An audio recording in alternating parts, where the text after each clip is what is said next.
ये कहानी पूरी तरह से डब स्टोरीज हब की ओर से है। तो बिना किसी देरी के चलिए शुरू करते हैं आज का रोमांचक एपिसोड।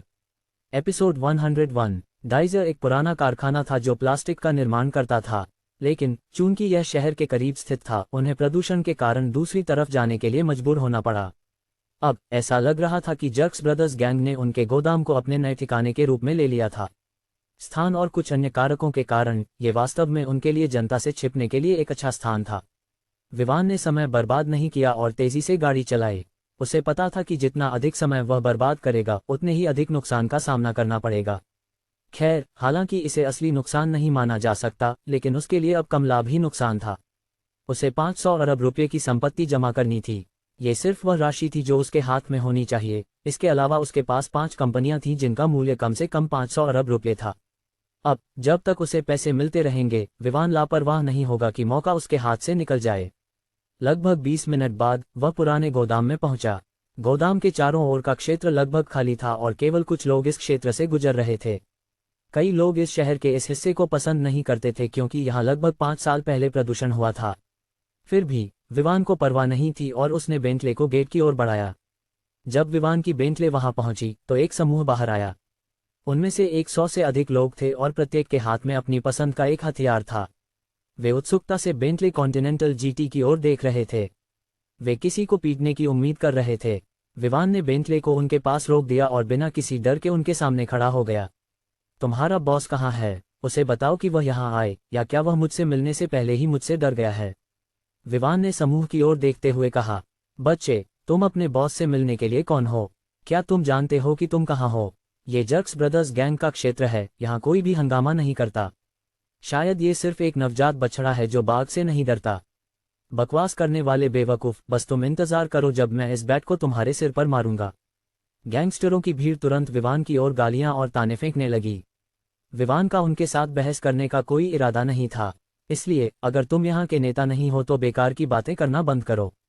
अगर तुम्हारा नेता कावर्ड है और वह मुझसे मिलने के बाद भी छिपा रहना चाहता है तो मैं खुद अंदर जाऊंगा और उसे बाहर खींच लूंगा। विवान के शब्द गैंग के मस्कुलर और सशस्त्र समूह के सामने घमंडी थे, लेकिन फिर भी उनके बोलने का कोई मौका नहीं था क्योंकि इस समय एक व्यक्ति उनके पीछे से आया। यह एक आदमी था जो अपनी 40 के दशक में लग रहा था। उसके ठोड़ी पर एक बड़ा निशान था। वर्तमान में उसके शरीर के खुली जगहों पर कई टैटू थे, लेकिन सबसे ध्यान आकर्षित करने वाला टैटू उसके बाएं गले के तरफ एक चाकू का था।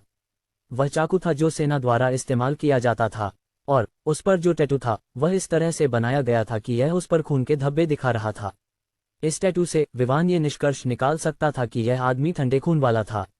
विवान के सामने खड़े 100 से अधिक लोगों के बीच जो व्यक्ति आया था उसने मुस्कुराते हुए कहा, तुम एक युवा के लिए बहादुर हो।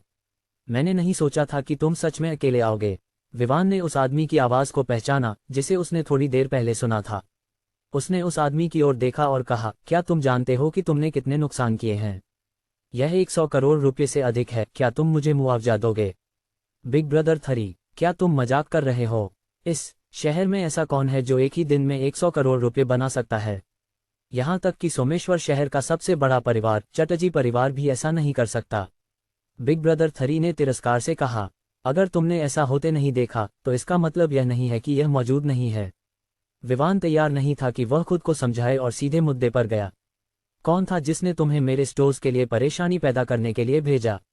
उसने इस बार ठंडे स्वर में पूछा। बिग ब्रदर 3 ने उसे ऐसे देखा जैसे वह एक बेवकूफ हो और कहा, मैं तुम्हें क्यों बताऊं? ऐसा नहीं है कि तुम्हारे पास मुझे बताने की क्षमता है ना? इसके जवाब में विवान मुस्कुराया और कहा, ठीक है, तो चलो मेरी क्षमता देखते हैं। इसके साथ उसने गैंगस्टरों की भीड़ की ओर देखा और कहा, जो भी बिग ब्रदर 3 को पीटता है जब तक वह ये नहीं बताता कि उसे यह मिशन किसने दिया, उसे मैं 100,000 रुपये दूंगा। विवान के शब्दों ने भीड़ को तुरंत चुप कर दिया। हर गैंग सदस्य विवान की ओर देख रहा था, ये सोचते हुए कि क्या वह मजाक कर रहा है या वह वास्तव में जो उसने कहा है उसके लिए गंभीर है। जब भीड़ से कोई प्रतिक्रिया नहीं मिली, विवान ने हवा में 2 उंगलियां उठाईं और फिर से बोला, अगर तुम सोचते हो कि 100,000 रुपये पर्याप्त नहीं है तो मैं इसे 200,000 रुपये कर दूंगा। विवान के शब्दों ने भीड़ को निगलने के लिए मजबूर किया, जबकि वे बड़ी राशि के बारे में सोच रहे थे। अगर वे उस राशि को प्राप्त कर सकते तो वे बस गैंगस्टर बनने से रिटायर हो सकते थे और एक बेहतर जीवन जी सकते थे जिसमें कोई जोखिम नहीं था। जब उसने विवान की योजना देखी, बिग ब्रदर 3 का चेहरा बदल गया, खासकर जब उसने देखा कि समूह विवान के शब्दों पर विचार कर रहा था। गैंगस्टरों को नियंत्रित करना कुछ सरल नहीं था क्योंकि उन सभी ने गैंग में शामिल होने के अपने अपने कारण थे, और अगर उन्हें कोई लाभ मिल सकता है तो वे किसी को मारने में भी संकोच नहीं करेंगे, तो उन्हें पीटने में तो कोई बात नहीं थी। इसलिए उसे जल्दी से कमान संभालनी पड़ी और विवान को और अधिक लाभ देने से रोकना पड़ा। तुम सब क्या सोच रहे हो? उसे पकड़ो और पीटो। जब वह नीचे होगा तो वह पैसे जो वह वादा कर रहा है वैसे भी हमारे होंगे, बिग 3 ने कहा। जब उन्हें बेहतर लाभ प्राप्त करने का एक और तरीका बताया गया तो समूह अब विवान के पुरस्कार से ललचाया नहीं था, इसलिए वे सभी उसकी ओर दौड़ पड़े, उसे पीटने के लिए तैयार थे। जब विवान ने देखा कि स्थिति से बाहर निकलने का कोई रास्ता नहीं है तो उसने केवल अपनी शर्ट की आस्तीन को रोल किया ताकि वह लड़ाई के लिए तैयार हो सके। जब पहला व्यक्ति उसके सामने आया तो विवान ने उसे हमला करने का कोई समय नहीं दिया और उस मौके का फायदा उठाते हुए जो वे उसे कमाक रहे थे, एक निर्णायक प्रहार किया। धम! एक ही प्रहार से उसके सीने पर वह आदमी पीछे की ओर उड़ा, उन लोगों को गिराते हुए जो आगे बढ़ रहे थे। विवान ने इस पर रुकने का कोई इरादा नहीं रखा और उन लोगों पर घूंसे मारने लगा जो उसकी ओर आ रहे थे। चूंकि उन पर हमला करने वाले 100 से अधिक लोग थे, ये स्पष्ट था कि वे सभी एक साथ उस पर हमला नहीं करेंगे। इसलिए जैसे ही वह भीड़ के चारों ओर घूमता रहा, उसने उन पर भारी घूंसे मारे, एक घूंसा जो ये सुनिश्चित करता था कि जिसको घूंसा मारा गया वह फिर से अपने पैरों पर नहीं उठेगा। उसकी सभी क्षमताएं उन लोगों से 4 गुना अधिक थीं जो उस पर हमला कर रहे थे। विवान को कोई समस्या नहीं थी, उसने जो कुछ भी टाला उसे टाला और जब आवश्यक हो अन्य गैंगस्टरों को ढाल के रूप में इस्तेमाल किया। और इसलिए ज्यादा समय नहीं लगा जब 20 से अधिक गैंगस्टर जमीन पर कराहते हुए पड़े थे। अन्य लोगों को कुछ कदम पीछे हटने के लिए मजबूर होना पड़ा क्योंकि किसी ने भी यह नहीं सोचा था कि विवान इतना भयंकर होगा। अब जब लगभग 1/5वां हिस्सा जमीन पर था और विवान को कोई चोट नहीं आई थी तो उन्होंने पहले की आत्मविश्वास खो दिया। यहाँ तक कि बिग 3 भी ऐसी स्थिति की उम्मीद नहीं कर रहा था। उसने सोचा था कि उनके लिए विवान को मारना आसान होगा। जब वह सार्वजनिक नजरों से दूर मर जाएगा तो कोई भी उन्हें जिम्मेदार नहीं ठहराएगा क्योंकि वहां कोई गवाह नहीं होगा। जैसे कि यह सिर्फ एक वार्म अप था, विवान ने अपने जोड़ों को खींचना शुरू किया। उसे अपने सुधारित रूप के किसी भी पहलू का अधिकतम उपयोग करने के लिए मजबूर होना पड़ा। उसने उन गुंडों की ओर देखा जो उसे संदेह से देख रहे थे और मुस्कुराते हुए कहा, अब मैं नहीं चाहता कि तुम उसे पीटो। इसके बजाय जो भी मेरे अधीन काम करने के लिए शामिल होगा उसे हर महीने 30,000 रुपये की सैलरी मिलेगी। विवान के शब्दों ने तुरंत गोदाम के चारों ओर पहले की तनावपूर्ण और गंभीर वातावरण को बदल दिया। अब मैं नहीं चाहता कि तुम उसे पीटो। इसके बजाय जो भी मेरे अधीन काम करने के लिए शामिल होगा उसे हर महीने 30,000 रुपये की सैलरी मिलेगी। विवान के शब्दों ने तुरंत गोदाम के चारों ओर पहले की तनावपूर्ण और गंभीर वातावरण को बदल दिया। अगर तुम इस पर विश्वास नहीं करते तो तुम अभी भी आ सकते हो और मुझसे एक पिटाई ले सकते हो। मैं अभी तक गर्म होने के लिए तैयार नहीं हूं, विवान ने कहा, जबकि उसने एक मुस्कान दिखाई जो गैंगस्टरों को सिहरन दे गई। जो उसने अभी कहा था वह सच था। उसने अभी महसूस किया था कि उसके मांसपेशियां उत्तेजित हो गई हैं, जैसे लोग व्यायाम करते समय महसूस करते हैं। और अब वह महसूस कर रहा था कि वह थकने से बहुत दूर है। इसलिए उसे अपने मांसपेशियों को अधिकतम तक खींचने के लिए थोड़ी देर और जारी रखने में कोई आपत्ति नहीं थी। हालांकि उसने सीमा का दावा किया, वह अभी भी अपने घूंसे रोक रहा था। अन्यथा जिन समूहों ने उसके हमले का सामना किया था वे निश्चित रूप से इस समय बुरी स्थिति में होते। इस समय बिग 3 को पता था कि चीजें उनकी योजना के अनुसार नहीं चल रही थीं। वह चिंतित हो गया, लेकिन उसने अभी भी अपने चेहरे पर शांत अभिव्यक्ति बनाए रखने की कोशिश की। उस पर मत जाओ। जिस पल तुम इस पर सहमत हो जाओगे, जब तक वह जो चाहता है उसे मिल जाता है, वह तुम्हें वादा की गई राशि का भुगतान कैसे सुनिश्चित कर सकता है? बिग 3 ने विवान को सावधानी से देखते हुए कहा। गुंडों के बीच कुछ समय की चुप्पी थी क्योंकि वे ये सोच रहे थे कि क्या करना है। इस समय उनमें से एक ने एक कदम आगे बढ़ाया और कहा, मैं इस पर सहमत हूं। मैं तुम्हारे साथ जुड़ूंगा। अन्य लोग इस आदमी की दृढ़ता से चकित रह गए। उन्होंने कभी नहीं सोचा था कि वह विवान के प्रस्ताव को इतनी आसानी से स्वीकार करेगा। यह अच्छा है। अब से तुम उन लोगों के नेता बनोगे जो मेरे अधीन काम करने के लिए सहमत होंगे। तुम्हारी सैलरी बढ़ाकर 50,000 रुपये प्रति माह कर दी गई है, विवान ने कहा, जबकि उसने संतोष के साथ सिर हिलाया। उसने इस आदमी को एक आसान व्यक्ति के रूप में नहीं देखा, बल्कि एक समझदार व्यक्ति के रूप में। वह वर्तमान स्थिति से पहले ही बता सकता था कि उनके पास जीतने का कोई मौका नहीं था। दूसरी ओर विवान एक बड़ा और सुनिश्चित वेतन पेश कर रहा था। दूसरे शब्दों में, वह उस सरल व्यक्ति की तरह नहीं था जैसा उन्होंने सोचा था। जो कोई एक समूह के गैंगस्टरों को हर महीने लाखों रुपए का वेतन देने की क्षमता रखता है, वह व्यक्ति साधारण कैसे हो सकता है? जब उसने देखा कि उनमें से एक ने एक कदम आगे बढ़ाया तो बिग थ्री को गुस्सा आ गया। उसने उस आदमी की ओर उंगली उठाते हुए कहा, तू बेवकूफ, जब मैं इस आदमी से निपट लूंगा तो मैं तुम्हारी हड्डियां तोड़ दूंगा। उस आदमी ने उसकी ओर देखा और कहा, इससे क्या फर्क पड़ता है, यहाँ मुझे सुनिश्चित मासिक भुगतान मिल सकता है। दूसरी ओर कभी कभी मुझे महीने के अंत में कुछ नहीं मिलता क्योंकि करने के लिए कुछ नहीं होता। और दोनों पक्षों के लिए, चाहे मैं कहीं भी चुनूं, अगर चीजें मेरी उम्मीद के अनुसार नहीं होती तो मैं अंततः पीटा जाऊंगा। बिग थ्री, उसके शब्द दूसरों के लिए एक जागरूकता की तरह थे। अगर वे विवाद में शामिल नहीं होते तो वे अंततः पीटे जाते। दूसरी ओर अगर वे विवाद में शामिल होते तो वे भी पीटे जाते जब तक विवाद लड़ाई में हार नहीं जाता। लेकिन अब यह सिर्फ इस बात का मामला था कि वे कहां से अधिक लाभ प्राप्त कर सकते हैं और कहां जीतने की अधिक संभावनाएं हैं। और इस समय उच्च संभावनाएं और लाभ सभी विवाद के पक्ष में थे। तो एक एक करके गैंगस्टर विवाद की ओर शामिल होने लगे जब तक कि बिग थ्री के साथ खड़े लगभग एक दर्जन लोग ही रह गए जो इस समय गुस्से में थे। उसने अपने पीछे खड़े दर्जन भर गुंडों की ओर देखा और सोचा, केवल यही वफादार हैं। अगर मैं यहां से बाहर निकलने में सफल हो गया तो मैं निश्चित रूप से इनका अच्छे से ख्याल रखूंगा। उसने जब ये सोचना खत्म किया तभी अचानक एक भारी घूंसा उसकी पीठ पर लगा। पीछे से हमले की उम्मीद न करते हुए बिग थ्री को मजबूरन आगे बढ़ना पड़ा। उसने मुड़कर देखा और उस समूह को देखा जो उसे भूखे नजरों से देख रहा था। उसने चिल्लाया, तुम लोग क्या कर रहे हो? क्या तुम मेरे साथ खड़े नहीं होने वाले थे? मुझे माफ करना बिग थ्री, लेकिन मुझे याद नहीं है कि मैंने कहा था कि मैं इस मामले में तुम्हारे साथ खड़ा रहूंगा। मैं यहाँ बस इसलिए खड़ा हूँ क्योंकि मैं पहले बताए गए 500,000 रुपये के इनाम को प्राप्त करने की कोशिश कर रहा हूँ। लाल शर्ट वाला आदमी बोला। उसके पीछे खड़े लोगों के भी वही विचार थे, इसलिए उन्होंने भी सहमति में सिर हिलाया और एक साथ बिग थ्री की ओर दौड़ पड़े। जिन लोगों ने विवाद के पीछे खड़े थे उन्होंने अचानक महसूस किया कि उन्होंने एक बड़ा अवसर चूक दिया है। हालांकि वे इस समय कार्रवाई करना चाहते थे, उन्होंने खुद को रोका क्योंकि वे नहीं चाहते थे कि विवाद पर उनका प्रभाव और गिर जाए। हालांकि बिग थ्री पर एक साथ 12 से अधिक लोगों ने हमला किया, फिर भी वह 2 लोगों को गिराने में सफल रहा। लेकिन अंत में वह सिर्फ एक व्यक्ति था और एक पूरे समूह द्वारा हमला किया जा रहा था। इसलिए अंततः वह कई चोटों के साथ घुटनों के बल गिरने के लिए मजबूर हो गया। बॉस, हमने उसे तुम्हारे लिए काबू कर लिया है, लाल शर्ट वाला आदमी जिसने पहले हमला शुरू किया विवान की ओर देखते हुए ये शब्द कहे। इसके जवाब में विवान ने प्रशंसा में सिर हिलाया। फिर उसने कहा, तुमने अच्छा काम किया है और ऐसा लगता है कि तुम अवसरों को भुनाने में अच्छे हो। अगर तुमने ये पहले किया होता तो मैं निश्चित रूप से तुम्हें 1 मिलियन रुपये का इनाम देने में संकोच नहीं करता। लाल शर्ट वाले आदमी को लगा कि उसने एक और बड़ा अवसर चूक दिया है, लेकिन फिर भी वह इस छोटे अवसर से संतुष्ट था।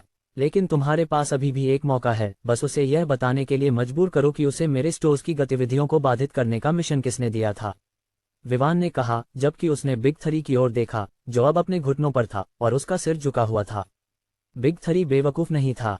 उसे पता था कि इस समय स्थिति उसके पक्ष में नहीं थी। उसे पता था कि भले ही वह उन 12 से अधिक लोगों को हरा देता जो उस पर हमला कर रहे थे, फिर भी अन्य लोग उसे देख रहे थे, उसे हमला करने का मौका तलाशते हुए। हालांकि वह इस समय गुस्से में था, उसे पहले इस स्थिति से बाहर निकलने का रास्ता खोजना था। अन्यथा वह यहाँ जो कुछ भी हुआ है उसके बारे में गैंग के नेता को जानकारी देने वाला नहीं था। लाल शर्ट वाला आदमी तुरंत बिग थ्री के सिर की ओर एक भूसा फेंकता है और बिग थ्री, जिसने उम्मीद की थी कि वे पहले उससे सवाल पूछेंगे, जब उसने जवाब नहीं दिया तो उसे तुरंत जमीन पर गिरने के लिए मजबूर होना पड़ा। क्या तुमने सुना नहीं कि बॉस ने अभी क्या पूछा? उसने कहा कि तुम्हें उसे बताना चाहिए कि तुम्हें ये बेवकूफ़ी का आत्मघाती मिशन किसने दिया। लाल शर्ट वाला आदमी चिल्लाया। विवान को पता था कि यह आदमी बिग थ्री पर अपना गुस्सा निकाल रहा था। शायद बिग थ्री ने पिछले दिनों उसे बहुत दबाया था। किसी भी मामले में इस समय यह उसके लिए मायने नहीं रखता था। बिग थ्री ने अपने हाथों से अपने चेहरे को जमीन से उठाने की कोशिश की और आहत महसूस करते हुए उसने पूछा, क्या तुम पहले सवाल नहीं पूछने वाले थे? फिर अगर मैं मना कर दूं तो मुझे बात करने के लिए मजबूर करने के लिए अन्य तरीकों का उपयोग करते। मुझे बस तुम्हें फिर से घूंसा मारने का मन हुआ। इसके अलावा क्या तुम पिटाई के बाद बहरे हो गए हो? मुझे लगता है कि बॉस ने शुरू से ही यह सवाल पूछा था। आदमी ने जवाब दिया जैसे वह फिर से घूंसा मारने के लिए तैयार हो। बिग थ्री, उसने एक पल सोचा और तय किया कि वह जवाब देने से पहले यहां से बाहर निकलने का रास्ता खोजेगा।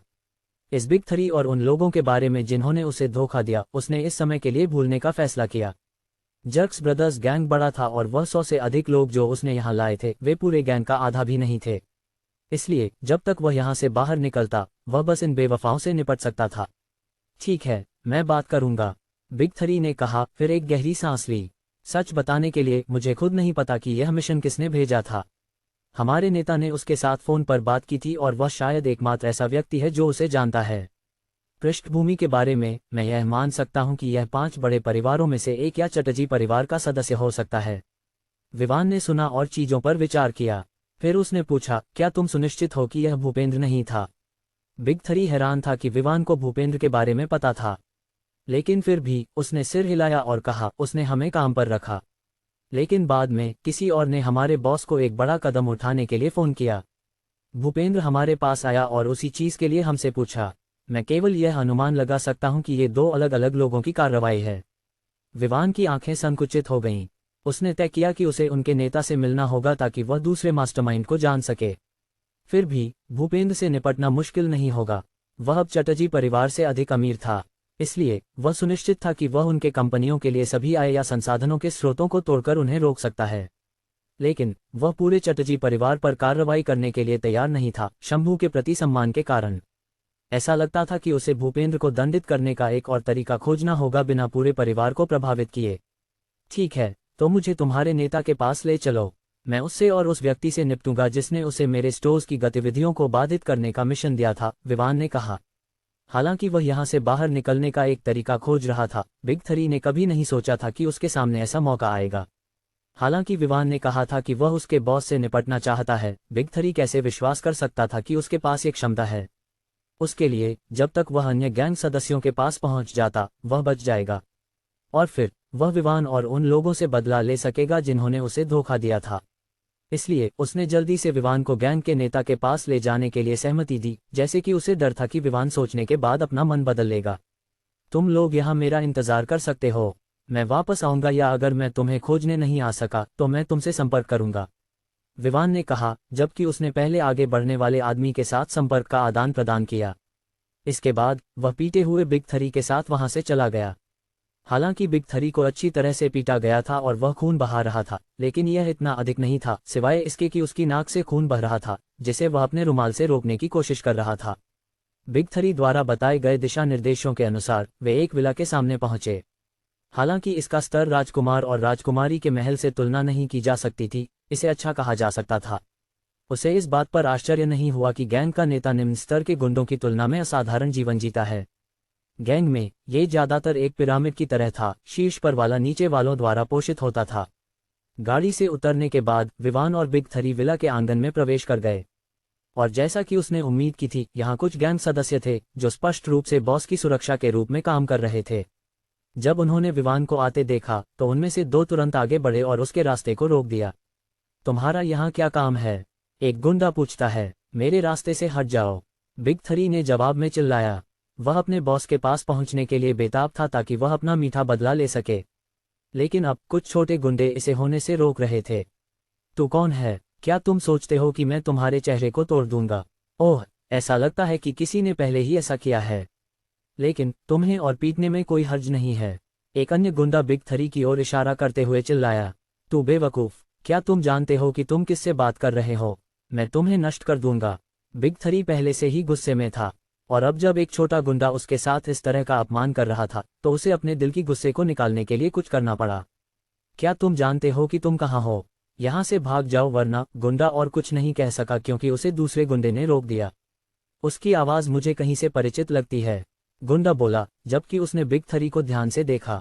अपने साथी द्वारा याद दिलाए जाने पर दूसरे गुंडे ने बिग थ्री को देखा और तुरंत उनके तीसरे बॉस के साथ उसकी समानताएं पाईं। अब जब तुमने कहा तो वह सच में उसके जैसा दिखता है, लेकिन अरे, क्या वह उसका जुड़वां भाई हो सकता है? क्या वह बदला लेने के लिए बिग थ्री को खोजने आया है? आखिरकार उसके चेहरे को देखो, ऐसा लगता है जैसे किसी ने उसे बुरी तरह पीटा है।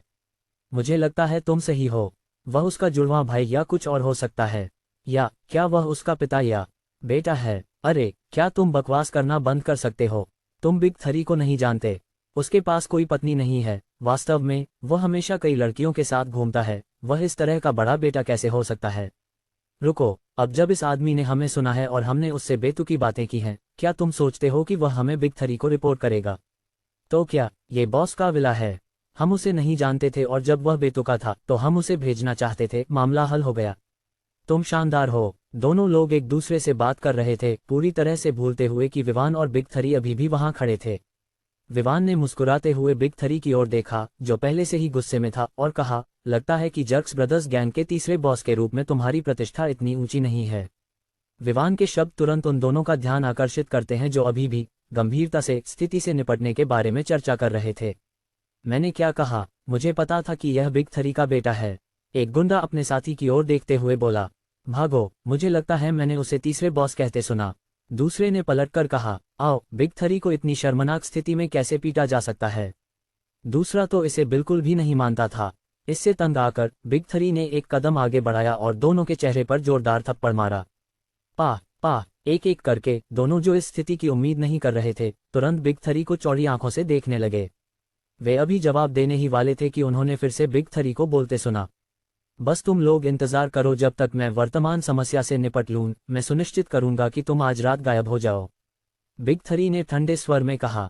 ये कौन चिल्लाने वाला बेवकूफ है जो विकृत हो गया है? एक आदमी जो काले छोटे आस्तीन की शर्ट पहने हुए था और उसके मोटे हाथ की मांसपेशियां दिख रही थीं, हंसते हुए बिग थ्री की ओर देखा। तू किस पर हंस रहा है बिग टू? बिग थ्री ने ठंडे स्वर में पूछा, जबकि उसने बिग टू की ओर देखा। तुम बिग थ्री हो, तुम्हारे साथ क्या हुआ? क्या तुम किसी डोजो में गए थे और उनके मास्टर को चुनौती दी और तुम बुरी तरह पीटे गए? बिग टू बहुत हैरान था।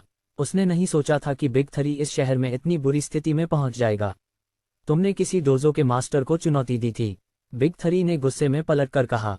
थोड़ा शांत होने के बाद उसने उन दोनों की ओर देखा जो वह आया था तब से बकवास कर रहे थे और कहा, मैं वापस आऊंगा और तुमसे निपटूंगा। दोनों गैंगस्टर तुरंत डर गए और कुछ कदम पीछे हट गए। हालांकि वे अपनी रक्षा करना चाहते थे, बिग थ्री के चेहरे को देखकर उन्होंने तुरंत उस विचार को छोड़ दिया। और यह कौन है? बिग टू ने पूछा, जबकि उसने विवान को देखा जो एक तरफ खड़ा था और छोटे शो का आनंद ले रहा था। बिग टू, हमें बॉस से मिलना है। वह बॉस के लिए यहाँ है। बिग थ्री ने इससे अधिक नहीं कहा। उसने बस ये तय किया कि अगर वे विवान से अंदर गैंग के क्षेत्र में निपटते हैं तो वहां कोई गवाह नहीं होगा। बिग टू ने विवान को एक पल देखा, फिर कहा, मेरे पीछे आओ। विवान और बिग थ्री बिग टू के पीछे विला में चले गए। फिर वे विला के पिछले दरवाजे से बाहर निकले और एक छोटे लकड़ी के केबिन की ओर बढ़े। विवान ने सोचा कि गैंग के बॉस का स्वाद कैसा होगा। उसने वास्तव में एक विला में रहते हुए एक लकड़ी के केबिन में क्यों रहना चुना? अजीब। खैर, उसने जोड़ी के पीछे लकड़ी के केबिन की ओर चलना जारी रखा। अब तक वह इस बात से डर नहीं रहा था कि उसे हमला किया जाएगा।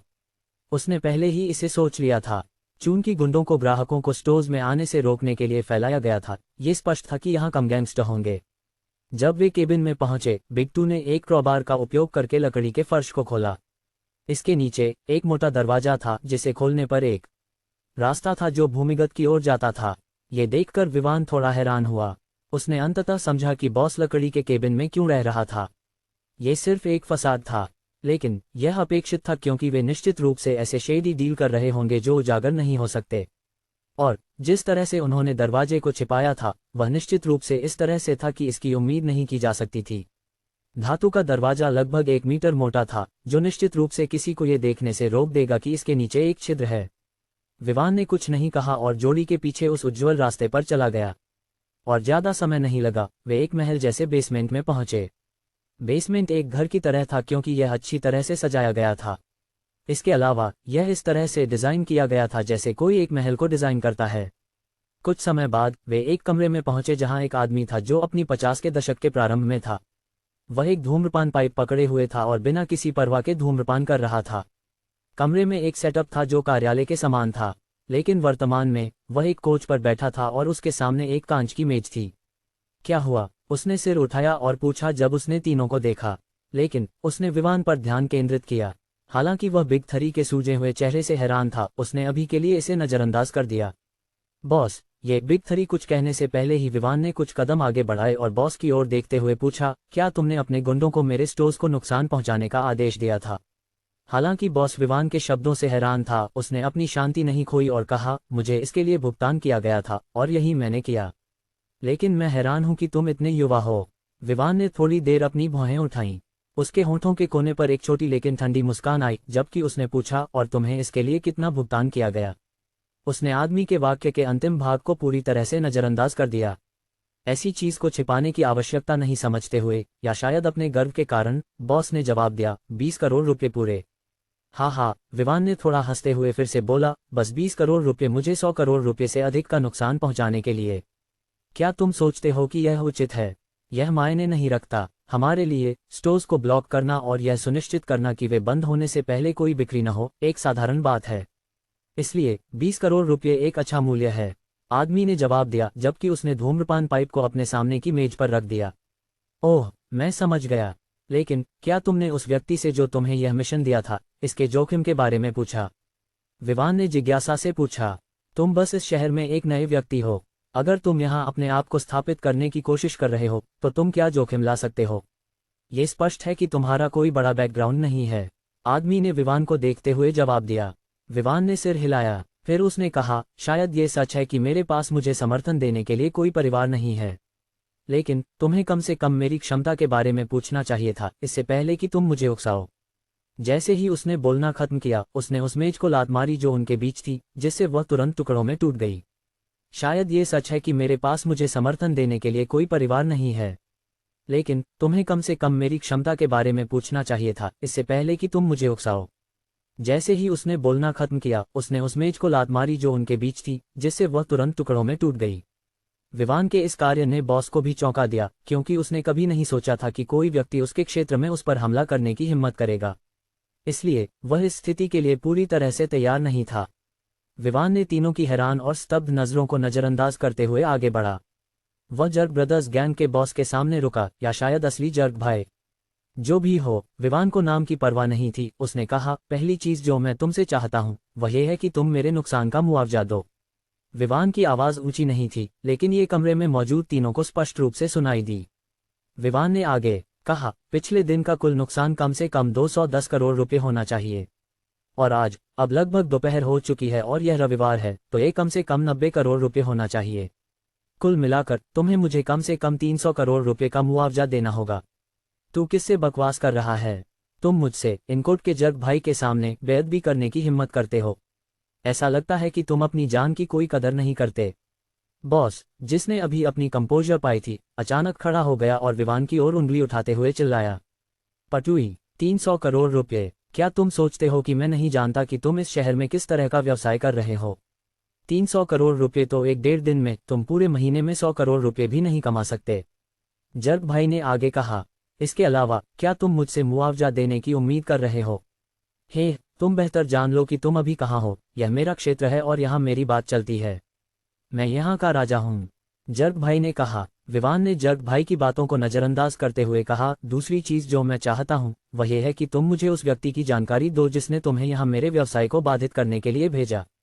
अगर वे बेहतर तरीके नहीं खोज सकते और ऐसे गंदे तरीकों का सहारा लेते हैं, तो मुझे उनके साथ यह खेल खेलने में कोई आपत्ति नहीं है। जर्ग भाई ने देखा कि विवान ने उसे नजरअंदाज कर दिया, तो वह गुस्से में आ गया।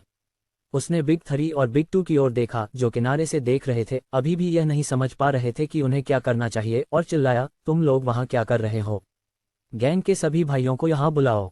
यहाँ बॉस। दोनों बिग 2 और बिग 3 जर्ग भाई की चिल्लाहट से स्टार्टल्ड हो गए और जल्दी से सिर हिलाते हुए कमरे से बाहर भाग गए।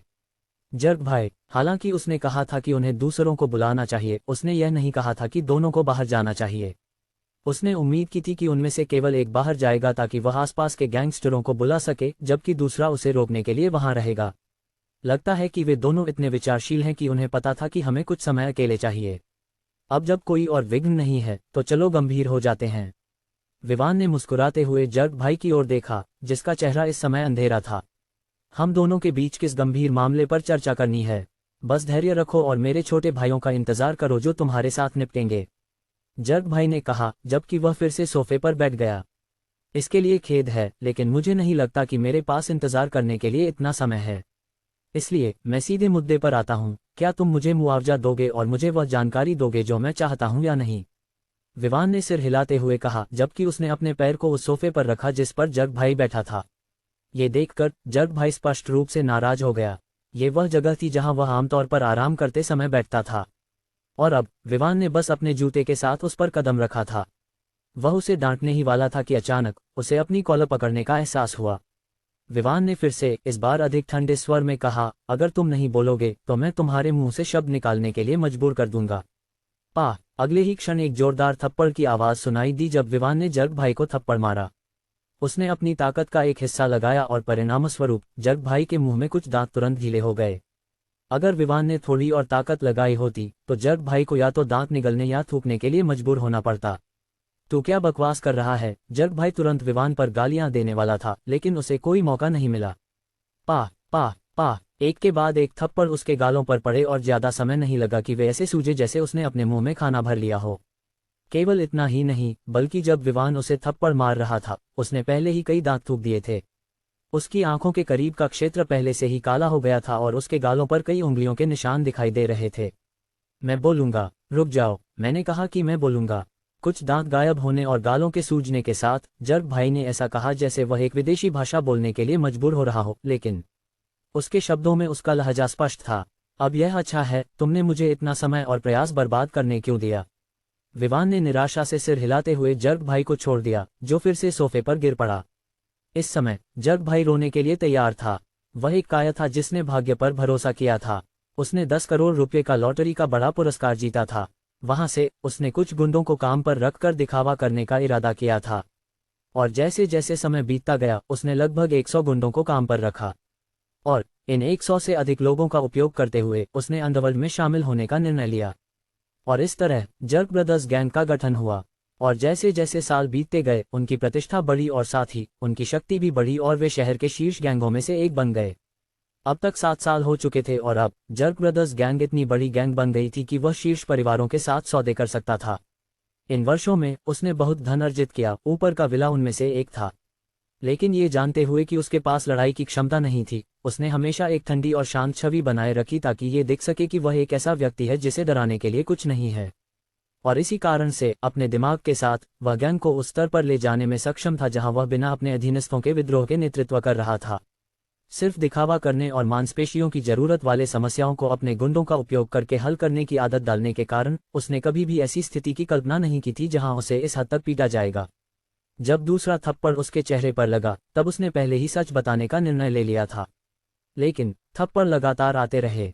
केवल तब जब थप्पड़ों की गति और दर कम हुई तब उसे बोलने का मौका मिला। जिन लोगों ने अधीनस्थों को बुलाने के लिए बाहर गए थे वह सुनिश्चित नहीं था कि क्या वे यहाँ पहुंचने में समय ले रहे हैं या वे बस अपना समय बिता रहे हैं। खैर, चूंकि वे यहाँ नहीं थे उसे सुनिश्चित करना होगा कि वह अपनी स्थिति से बाहर निकल सके। तो चलो पहले चीज से शुरू करते हैं, क्या तुम मुझे मुआवजा दोगे या नहीं? विवान ने मुस्कुराते हुए कहा, जबकि उसने अपने हाथों को रगड़ते हुए स्पष्ट रूप से संकेत दिया कि अगर उसे जो उत्तर मिले वह संतोषजनक था तो वह फिर से जर्ग भाई के गालों पर कई थप्पड़ बरसाएगा। क्या तुम इसे कम कर सकते हो? आखिरकार 300 करोड़ रुपये एक बड़ा राशि है, जर्ग भाई ने हकलाते हुए पूछा। विवान ने उसे देखते हुए शांत स्वर में कहा, तुम जानते हो मैंने केवल उस राशि के लिए कहा है जो मैंने अब तक खोई है।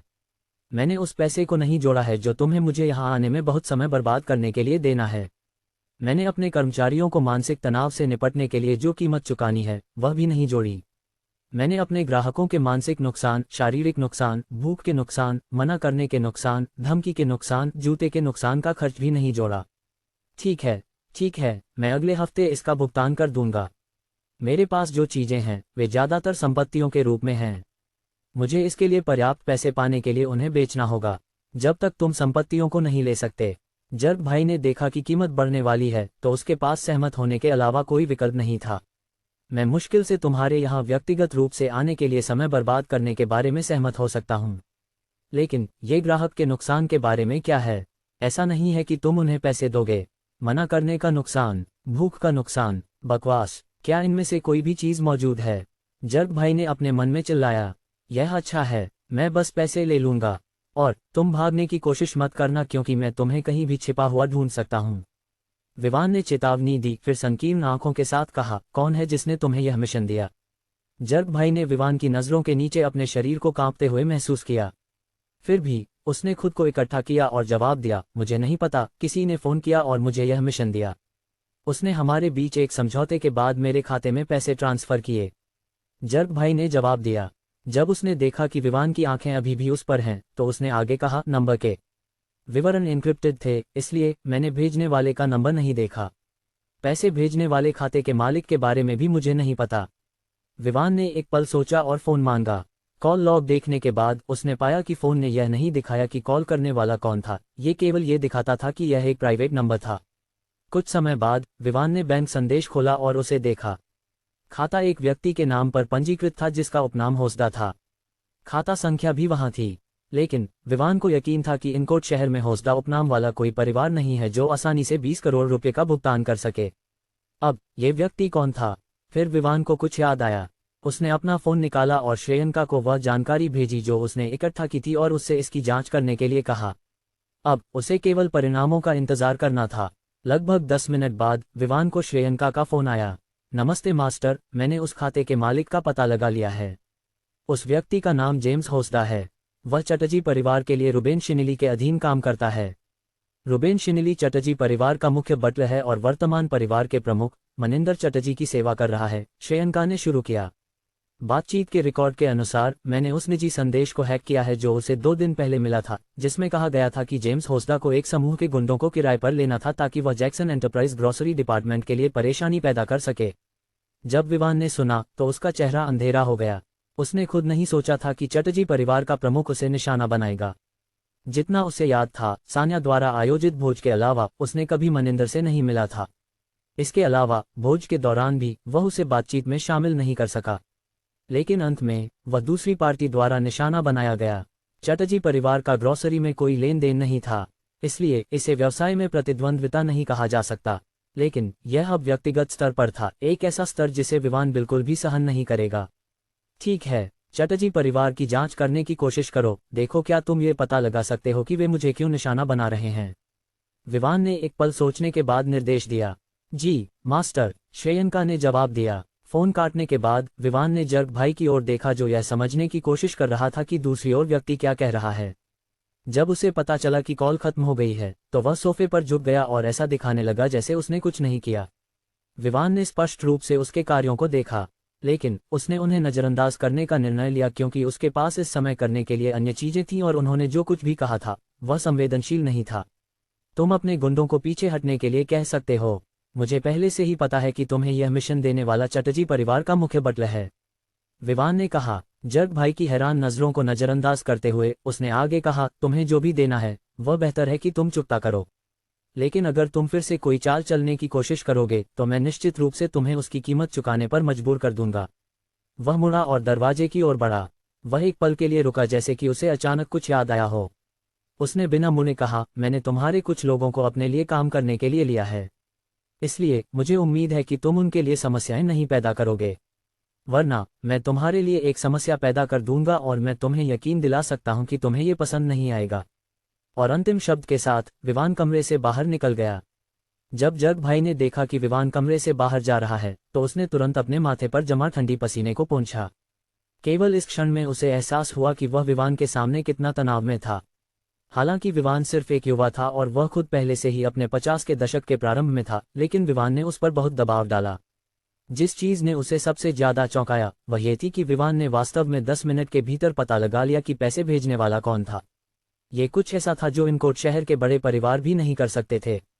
और चटर्जी परिवार ने अपने निशान छिपाने की कोशिश की थी, लेकिन केवल खाता संख्या के साथ विवान ने पता लगा लिया कि भेजने वाला कौन था। क्या इसका मतलब यह नहीं था कि विवान के पास बैंक में किसी के साथ शक्तिशाली संबंध थे? इसके अलावा उसने ये भी जान लिया कि वह व्यक्ति चटर्जी नहीं था। फिर भी विवान ने पता लगा लिया कि वह चटर्जी परिवार से संबंधित था। मुझे बेहतर है कि मैं उसे उकसाने की कोशिश न करूं, अन्यथा मैं निश्चित रूप से खत्म हो जाऊंगा, जर्ग भाई ने अपने मन में सोचा। एक विशाल भीड़ लगभग 100 मीटर दूर उस हॉलवे को रोक रही थी जहां विवान जर्ग भाई के साथ बात कर रहा था। उनमें से हर एक के हाथ में एक हथियार था और वे किसी का इंतजार कर रहे थे। समूह के सामने बिग 2 और बिग 3 खड़े थे, दोनों ही अपने सामने के प्रवेश द्वार की ओर देख रहे थे। ये वही दृश्य था जिसे विवान ने कमरे से बाहर निकलते ही देखा। उसने मुस्कुराते हुए उस विशाल भीड़ को देखा जो गलियारे को रोक रही थी। वह चलना नहीं रोका और न ही उन्हें यहां देखकर आश्चर्यचकित हुआ। अपनी इंद्रियों के साथ उसने पहले ही उन्हें सुन लिया था जब वे बेसमेंट में प्रवेश कर रहे थे। वह पहले से ही अनुमान लगा सकता था कि यह समूह जर्ग भाई को उखाड़ फेंकने की योजना बना रहा था। जितना समय विवान उस कमरे में था, अगर ये लोग वास्तव में मदद करने वाले होते तो वे पहले ही ऐसा कर चुके होते। वे कमरे से बाहर जाने के लगभग 5 मिनट बाद आए थे, लेकिन विवान उस कमरे में 20 मिनट से अधिक समय तक रहा, लेकिन वे नहीं आए। हालांकि वे पहले आए थे, वे वहां खड़े थे, इंतजार कर रहे थे। मुझे लगता है कि तुम लोग मेरे जग भाई से निपटने का इंतजार कर रहे हो ताकि तुम गैंग का सिंहासन ले सको। विवान ने मुस्कुराते हुए समूह के सामने आते ही पूछा। उनकी मुस्कान ने बिग थ्री के दिल की धड़कन को एक पल के लिए रोक दिया। उसे यह मुस्कान हाल ही में देखी थी। ये वही मुस्कान थी जो उसके चेहरे पर थी जब उसने उस समूह के 20 से अधिक लोगों को पीटा था जिसे उसने विवान से निपटने के लिए लिया था। तुम क्या बकवास कर रहे हो? हम यहाँ बस तुम्हारा इंतजार कर रहे हैं ताकि हम तुम्हें पीट सकें, बिग थ्री ने कहा। उसने अपने पीछे के बड़े समूह को देखकर विवान का सामना करने के लिए हिम्मत जुटाई। दूसरी ओर विवान ने बस हंसते हुए कहा, चिंता मत करो, यह कोई बात नहीं है। लेकिन अगर तुम मुझसे उम्मीद कर रहे थे कि मैं तुम्हारे लिए अपने बॉस को मार दूं ताकि तुम मुझ पर बदला लेने के नाम पर हमला कर सको, तो मुझे खेद है कि मैं तुम्हें निराश कर रहा हूं। तुम्हारा बॉस अभी भी जीवित और स्वस्थ है। विवान के शब्दों ने बिग थ्री और बिग टू दोनों को चौंका दिया। उन्होंने कभी नहीं सोचा था कि विवान उनके योजना को इतनी आसानी से देख लेगा, लेकिन फिर भी उन्होंने तय किया कि वे विवान से निपटने जा रहे हैं। विवान ने पहले ही बिग थ्री को पीटा था और यह उनके लिए हमला करने का पर्याप्त कारण था।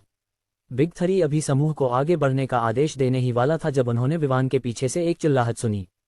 तुम वहां क्या कर रहे हो?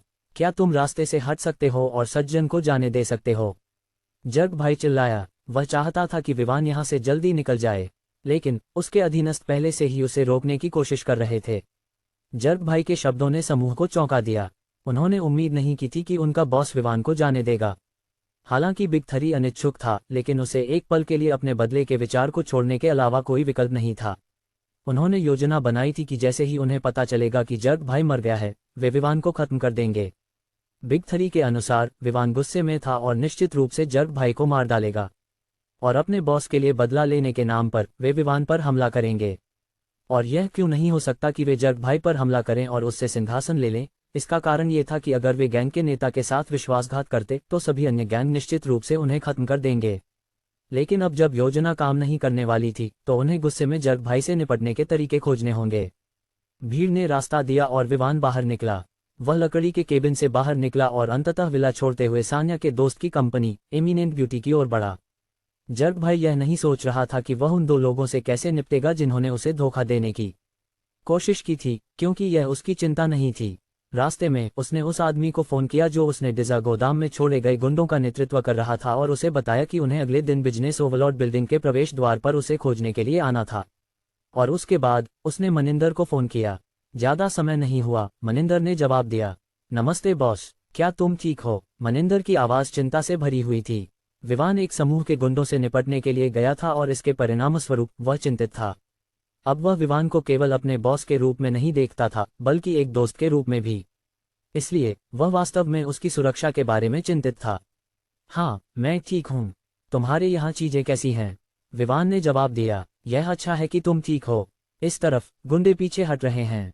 कुछ क्षेत्र हैं जहाँ वे पहले पीछे हट चुके हैं, मनिंदर ने जवाब दिया। विवान ने संतोष के साथ सिर हिलाया। हालांकि गुंडों ने उसे कुछ ग्राहकों को खोने के लिए मजबूर किया था, वह निश्चित था कि वे थोड़ी देर में वापस आ जाएंगे। मुझे तुम्हें एक बात बतानी है। ऐसा लगता है कि तुम्हारा परिवार गुंडों के साथ शामिल है, विवान ने गंभीरता से कहा। क्या तुम इस बारे में सुनिश्चित हो बॉस? अगर यह मेरे चाचा भूपेंद्र हैं तो वह निश्चित रूप से यह अपने दम पर कर रहे हैं, लेकिन परिवार नहीं। मनिंदर ने चीजों को समझाने की कोशिश की। क्या तुम रुबेन शिनिली को जानते हो? विवान ने पूछा। हमारे परिवार का बटलर, मनिंदर ने हैरानी से कहा कि विवान को उस पुराने बटलर के बारे में पता था। हाँ, वही है जिसने गुंडों को मुझे स्टोर्स बंद करने के लिए पैसे दिए, विवान ने कहा। यह नहीं हो सकता, रुको, मैं इस बारे में उनसे पूछूंगा, मनिंदर ने कहा और फिर कॉल खत्म कर दिया। उसे पूरी तरह से पता था कि यह चटर्जी परिवार से संबंधित था, तो इसका मतलब था कि उसका परिवार विवान के साथ लड़ाई करना चाहता था। लेकिन उसे यह नहीं पता था कि ऐसा क्यों था। चटर्जी परिवार का महल अंदर के अध्ययन में मनिंदर ने रुबेन की ओर देखा और पूछा, योजना के साथ चीजें कैसी चल रही हैं? वे अच्छी हैं। कल उनकी बिक्री में लगभग 90% की गिरावट आई, रुबेन ने जवाब दिया। ठीक है, मैं चाहता हूं कि तुम विवान के साथ एक बैठक आयोजित करो। अगर संभव हो तो मैं चाहता हूं कि यह रात को हो।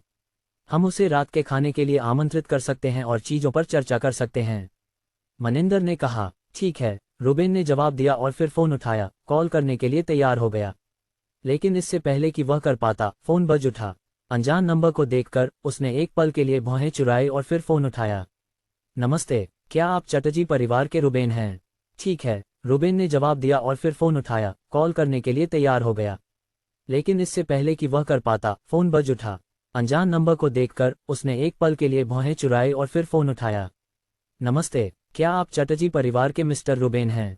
रुबेन ने सोचा कि यह आवाज़ उसके कानों में परिचित क्यों लग रही है, लेकिन फिर भी अपनी शंकाओं की पुष्टि करने के लिए उसने पूछा, आप कौन हैं? बिल्कुल, तुम मुझे नहीं जानोगे क्योंकि तुम अंधेरे में छिपे हुए थे, रहस्यमय बनने की कोशिश कर रहे थे जबकि तुमने मेरे जर्ग ब्रदर्स गैंग को हमारी बर्बादी की ओर भेजा। तुम कितने अच्छे हो, मिस्टर रुबेन, जर्ग भाई ने व्यंग्यात्मक स्वर में कहा। रुबेन ने उम्मीद नहीं की थी कि जर्ग भाई ये जानता होगा कि वे ही थे जिन्होंने मिशन दिया था। लेकिन उसे सबसे ज्यादा आश्चर्य इस बात से हुआ कि जर्ग भाई ने कहा कि उसने उन्हें उनकी बर्बादी की ओर भेजा। कैसे? वह समझ नहीं पाया। तुम्हारा मतलब क्या है कि हमने तुम्हें बर्बादी की ओर भेजा? क्या ये सिर्फ एक छोटे से जूनियर से निपटने और उसे दबाव में डालने का मामला नहीं था कि उसके स्टोर्स बंद हो जाएंगे? रुबेन ने जर्ग भाई के बयान के पहले भाग को पूरी तरह से नजरअंदाज करते हुए पूछा। बस एक जूनियर? क्या तुम इस समय मेरे साथ अज्ञानता का खेल खेल रहे हो, जबकि मैंने पता लगा लिया कि तुम ही थे जिन्होंने मिशन दिया था? मैं तुम्हें अभी बताता हूं, हम अब उस मिशन को नहीं ले रहे हैं। मैं तुम्हें तुम्हारे 20 करोड़ रुपए वापस कर दूंगा। जर्ग भाई और भी गुस्से में आ गया क्योंकि उसने देखा कि दूसरी पार्टी बेवकूफ़ बनने की कोशिश कर रही है। ये स्पष्ट था कि उसे पता था कि उसने क्या किया, लेकिन वह वास्तव में बेवकूफ़ बनकर इससे बाहर निकलने की कोशिश कर रहा था। हालांकि वह चटर्जी परिवार को कुछ बड़ा नहीं कर सकता था, लेकिन वह भविष्य में उनके साथ सहयोग करना बंद कर सकता था। वह शहर के अन्य गैंग के बॉसों को इस बारे में बता सकता था। इसलिए वह सुनिश्चित कर सकता था कि चटर्जी परिवार के अंडरवर्ल्ड में सभी संबंधों को काट दिया जाए। तुम मुझसे क्या मतलब रखते हो कि तुम मुझे वापस कर रहे हो? मैंने तुम्हें बस स्टोर्स पर दबाव डालने के लिए कहा था कि उनकी बिक्री कम कर दो, बस इतना ही। ये तो ऐसा नहीं है कि तुम किसी जीवन और मृत्यु की लड़ाई में जा रहे हो, है ना? रुबेन ने पूछा। वह एक महत्वपूर्ण क्षण पर उनकी योजना को विफल नहीं होने दे सकता था।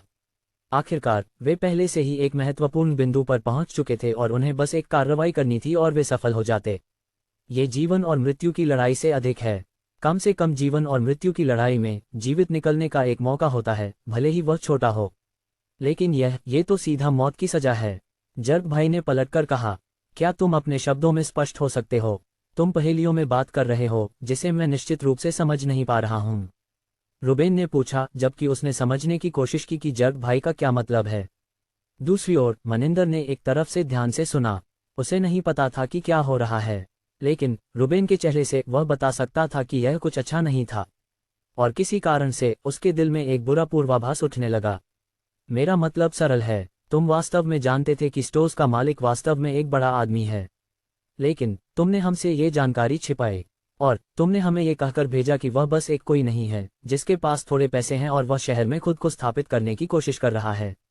अगर तुमने कुछ नहीं कहा होता तो बेहतर होता, लेकिन तुम हमें गलत जानकारी देने की हिम्मत करते हो। जर्ग भाई जितना बोलता गया उतना ही गुस्सा होता गया। जब उसे जानकारी मिली कि विवान बस एक छोटे जूनियर के साथ पैसे के साथ है जो शहर में खुद को स्थापित करने की कोशिश कर रहा है, तो उसने सोचा कि यह जानकारी विश्वसनीय है क्योंकि दूसरी पार्टी 20 करोड़ रुपए चुका रही थी। किसे पता था कि वे $20 मिलियन का उपयोग करके गैंग को खत्म करने की कोशिश कर रहे थे। वह गुस्सा क्यों नहीं होता? अगर उन्होंने उसे विवान के बारे में कोई जानकारी नहीं दी होती तो वह निश्चित रूप से उसकी जांच करता, और अगर वह पाता कि वह कोई ऐसा व्यक्ति है जिसे वह संभाल नहीं सकता तो वह बस मिशन लेने से मना कर देता। क्या बड़ा आदमी? वह छोटा बच्चा तो बिल्कुल भी बैकग्राउंड नहीं रखता। वह यहाँ शहर में खुद को स्थापित करने की कोशिश कर रहा है। रुबेन ने यह मानने से इनकार कर दिया कि विवान का चटर्जी परिवार से बड़ा बैकग्राउंड है। क्या तुम अब भी इसे स्वीकार नहीं कर सकते? हे, तुमने किसी और से कहा कि मुझे पैसे भेजो और मेरे साथ सौदा करो, लेकिन अंत में मैंने अभी भी पता लगा लिया कि तुम ही थे जिन्होंने हमें मिशन करने के लिए कहा था। जर्ग भाई ने व्यंग्य से कहा। जब उसे याद आया कि दूसरी पार्टी ने वास्तव में पता लगा लिया था कि वे ही थे जिन्होंने जेम्स को गैंग को मिशन देने के लिए कहा था, तो रुबेन को सोचने पर मजबूर होना पड़ा। उसके अनुसार जब तक जेम्स खुद यह नहीं बताता कि उसने जर्ग ब्रदर्स गैंग से मिशन करने के लिए कहा था, तब तक जर्ग भाई को इसके बारे में पता नहीं चल सकता था। यहाँ तक कि बड़े 5 परिवार भी इसके बारे में नहीं जान सकते थे क्योंकि जेम्स वह था जो चटर्जी परिवार के लिए चीज़ों को गुप्त रूप से संचालित करता था। उसने कभी भी यह जानकारी नहीं दी कि वह किसी भी तरह से चटर्जी परिवार से संबंधित है। क्या तुम भी हैरान हो? हाँ, मैं तुम्हें बताना चाहता हूँ कि यह मैं नहीं था जिसने जेम्स के बारे में पता लगाया। तुम जानते हो कि यह किसने किया? ये तो मिशन का लक्ष्य था। जर्ग भाई ने गुस्से में हंसते हुए कहा। रुबेन को इस पर विश्वास नहीं हुआ। विवान, तुम मतलब ये कह रहे हो कि वह इस बारे में पता लगाने वाला था? क्या तुमने उसे मिशन के बारे में बताया? तुम क्या बकवास कर रहे हो? हन्फ, यह आदमी बहुत मजबूत है। मेरे अधिकांश लोग स्टोर्स को ब्लॉक करने के लिए बाहर थे, मेरे विला में केवल कुछ ही मौजूद थे।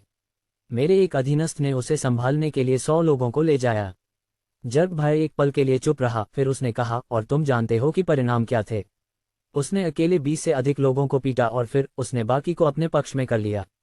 दूसरे शब्दों में, मैंने तुम्हारी वजह से 100 से अधिक लोग खो दिए हैं। फिर वह मेरे विला आया और परेशानी पैदा की। उसने मेरा फोन लिया और उस खाते की संख्या को देखा जिसने मेरे खाते में पैसे भेजे थे। और अनुमान लगाओ, तुम 10 मिनट के भीतर उजागर हो गए। 10 बकवास मिनट, न दिन न महीने, ये 10 मिनट था। यहाँ तक कि एक बेवकूफ़ भी समझ सकता है कि इसका क्या मतलब है। कोई बिना किसी संबंध के ऐसा कर सकता है? बकवास। मुझे यकीन है कि तुम खुद के पास भी बैंक से खाता धारक के बारे में जानकारी प्राप्त करने के लिए पर्याप्त संबंध नहीं है। और एक और चीज़ जो तुम्हें जाननी चाहिए वह यह है कि उसने जान लिया कि तुम ही थे जिन्होंने वास्तव में आदमी को भेजा था। तो वह जानता है। और अनुमान लगाओ, मैंने अपना मन बदल लिया है। मैं तुम्हें वह 20 मिलियन रुपये वापस नहीं कर रहा हूं जो तुमने भेजे थे। आखिरकार मैंने अभी 300 करोड़ रुपये का मुआवजा और 100 लोग खो दिए हैं। जर्ग भाई ने ये सभी शब्द एक सांस में कहे और फिर कॉल काट दिया। रुबेन फोन को अपने हाथ में पकड़े हुए रह गया, यह नहीं जानते हुए कि इस समय क्या करना है। वह उस जानकारी से बहुत चौंका हुआ था जो उसने अभी प्राप्त की थी। उसे नहीं पता था कि इस जानकारी पर प्रतिक्रिया देने का सबसे अच्छा तरीका क्या है। मनिंदर ने एक तरफ से चुपचाप देखा जबकि वह रुबेन के बोलने का इंतजार कर रहा था। अंत में जब उसने देखा कि बूढ़ा आदमी अभी भी वहां खड़ा है और एक शब्द नहीं कह रहा है, तो वह पूछने से खुद को रोक नहीं सका, क्या हो रहा है? मनिंदर के शब्दों ने रुबेन को उसके हताशा से बाहर निकाला। उसने अपनी सामान्य शांति को फिर से प्राप्त किया, लेकिन उसके चेहरे पर गंभीरता थी। उसने समझाना शुरू किया, जर्ग ब्रदर्स ने हमें जो मिशन दिया था वह विफल हो गया। जब रुबेन ने जो हुआ उसे समझाने के लिए समाप्त किया, तो मनिंदर भी इस समय यह नहीं जानता था कि क्या कहना है। वह अब निराश हो गया था। वह सोच रहा था कि क्यों हर बार जब उनकी योजनाएं एक महत्वपूर्ण क्षण पर पहुंचती हैं, वे बर्बाद हो जाती हैं। क्या हम विवान के बैकग्राउंड के बारे में गलतफहमी में थे? मनिंदर ने संदेह से पूछा। मुझे लगता है, लेकिन मुझे लगता है कि हमारी पूर्व धारणाएं भी गलत हैं। वह किसी बड़े परिवार से हो सकता है, एक ऐसा परिवार जो रॉय परिवार से बड़ा है। मुझे विश्वास है कि यहाँ तक कि रॉय परिवार को भी ये पता लगाने में बहुत अधिक समय लगेगा कि जेम्स हमसे संबंधित है। यह एक पूरा महीना लग सकता है या वे इस बारे में जानने में असफल भी हो सकते हैं। रुबेन जितना बोलता गया उतना ही वह डरता गया। फिर मनिंदर ने कुछ ऐसा सोचा जिसने उसे सोफे से कूदने पर मजबूर कर दिया। क्या वह वही विवान है जिसके बारे में धीरेन्द्र ने मुझसे जानकारी इकट्ठा करने के लिए कहा था? इसकी याद आते ही रुबेन को भी याद आया कि धीरेन्द्र, जो विवान का पिता था, ने उन्हें फ़ोन किया था और उनसे अपने बेटे के बारे में जानकारी इकट्ठा करने के लिए मदद मांगी थी। उसके अनुसार उसका बेटा आल्टन की पोती से शादी करने वाला था और वे पहले से ही सगाई कर चुके थे। अगर वे उन्हें मदद देते तो रॉय परिवार उनका समर्थन करेगा। विवान को जैक्सन रॉय के नाम से जाना जाता था और उसके बारे में जानकारी 10 मिनट में जानने के लिए क्या ये संभव है कि आल्टन इसमें शामिल था?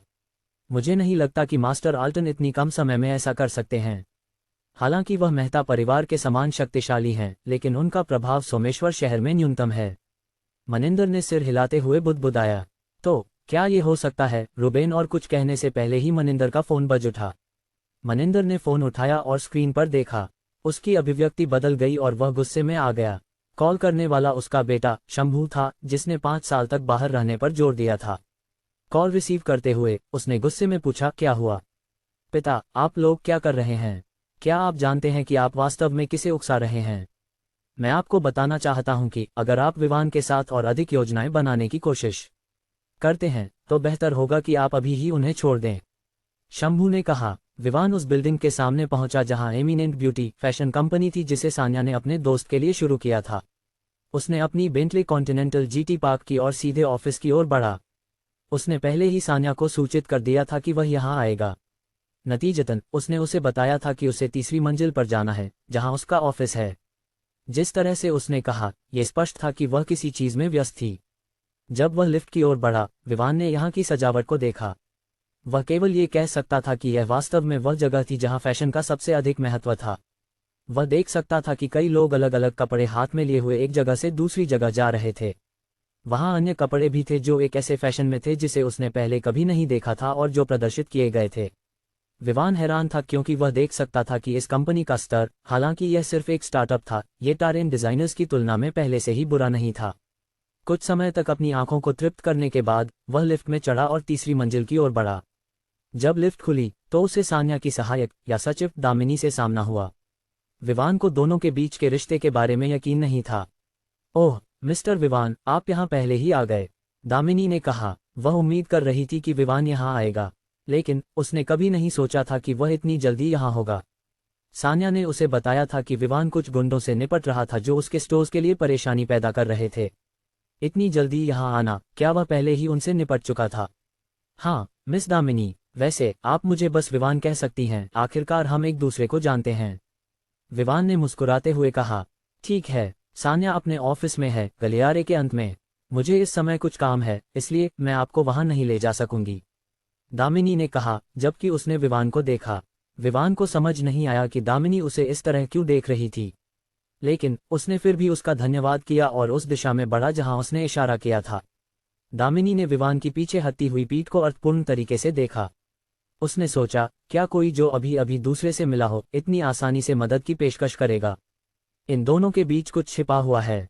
ये सोचते हुए वह लिफ्ट में चढ़ गई और वहां से चली गई। विवान एक ऑफिस के सामने पहुंचा। उसने पाया कि दरवाजा थोड़ा खुला था और उस छोटे से स्थान से उसने सान्या की आकृति देखी जो किसी प्रकार के कागजी काम में डूबी हुई थी। इस कोण से वह उसके खूबसूरत चेहरे का एक हिस्सा देख सकता था, हालांकि स्पष्ट रूप से नहीं, लेकिन वह अभी भी उसकी सुंदरता देख सकता था। जब वह जो कर रही थी उसमें इतनी गंभीर थी, विवान को यह मानना पड़ा कि वह वास्तव में एक सुंदरता है। सही में, जब वह इतनी गंभीर होती है तो उसकी सुंदरता और भी अधिक उजागर होती है। वह इस समय औपचारिक कपड़े पहने हुए थी, हालांकि वह केवल उसके शरीर के ऊपरी हिस्से को देख सकता था क्योंकि बाकी डेस्क के नीचे छिपा हुआ था, लेकिन वह सामने से दिखाई दे रही सफेद ब्लाउज को देख सकता था। विवान ने उसे काम करते हुए देखा, अंदर नहीं जाना चाहा, बल्कि उस सुंदरता की सराहना करना चाहता था जिसे वह देख रहा था। जैसे ही उसे कुछ महसूस हुआ, सान्या ने जो ऑफिस के काम में डूबी हुई थी, अपना सिर उठाया और दरवाजे की ओर देखा। फिर दोनों की आंखें, नीली और हरी, एक दूसरे से मिली जैसे समय एक पल के लिए ठहर गया। दोनों ने अपनी नजरें बनाए रखीं जब विवान ने ऑकवर्ड हंसी के साथ चुप्पी तोड़ी।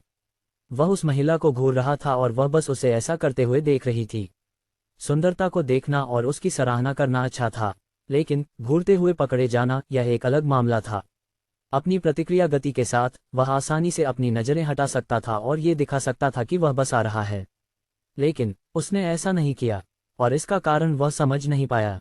अहिम, नमस्ते, विवान ने कहा जब वह ऑफिस में प्रवेश किया। अंदर सब कुछ व्यवस्थित था, ये साबित करते हुए कि सान्या एक ऐसी महिला है जो सफाई पसंद करती है। तुमने मुझे कितनी देर तक ऐसे घूरा? सान्या ने उसके अभिवादन का जवाब नहीं दिया और पूछा।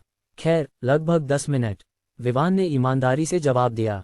सान्या विवान के शब्दों से चौंकी, ये सोचकर कि यह आदमी उसे लगभग 10 मिनट तक ऐसे घूर रहा था। सान्या नहीं जानती थी कि उसे हंसना चाहिए या उसे डांटना चाहिए। उसने फिर सोचा, क्या तुम इसे लेकर इतना ईमानदार नहीं हो सकते? और तुम इस पर गर्व कर रहे हो? सान्या ने दिखावा करते हुए गुस्से में कहा। खैर, मैं इसे रोक नहीं सका। तुम वास्तव में इतनी सुंदर हो, मैं बस तुम्हें घूरने और यह सराहने से खुद को रोक नहीं सका कि तुम कितनी खूबसूरत हो। विवान ने ऑकवर्ड मुस्कान के साथ जवाब दिया। जिस तरह से वह उसे देख रही थी और उसकी आवाज में, उसे लगा कि वह इस बात से नाराज है कि उसने इतनी देर तक उसे घूरा, लेकिन वह केवल अपनी आंखों और सुंदरियों के प्रति अपने स्वाद को दोष दे सकता था। टच, पुरुष कभी भी महिलाओं के लिए शब्दों को नहीं छोड़ते, सान्या ने अपनी जीभ चिढ़ाते हुए कहा। फिर उसने अपने सामने एक कुर्सी की ओर इशारा किया। उसका मतलब समझते हुए विवान उसके सामने बैठ गया और उसे काम करते हुए देखा। उसने उसकी लिखावट को देखा और हैरान रह गया। किसी कारण से उसे लगा कि उसकी लिखावट उसकी सुंदरता के समान ही खूबसूरत है।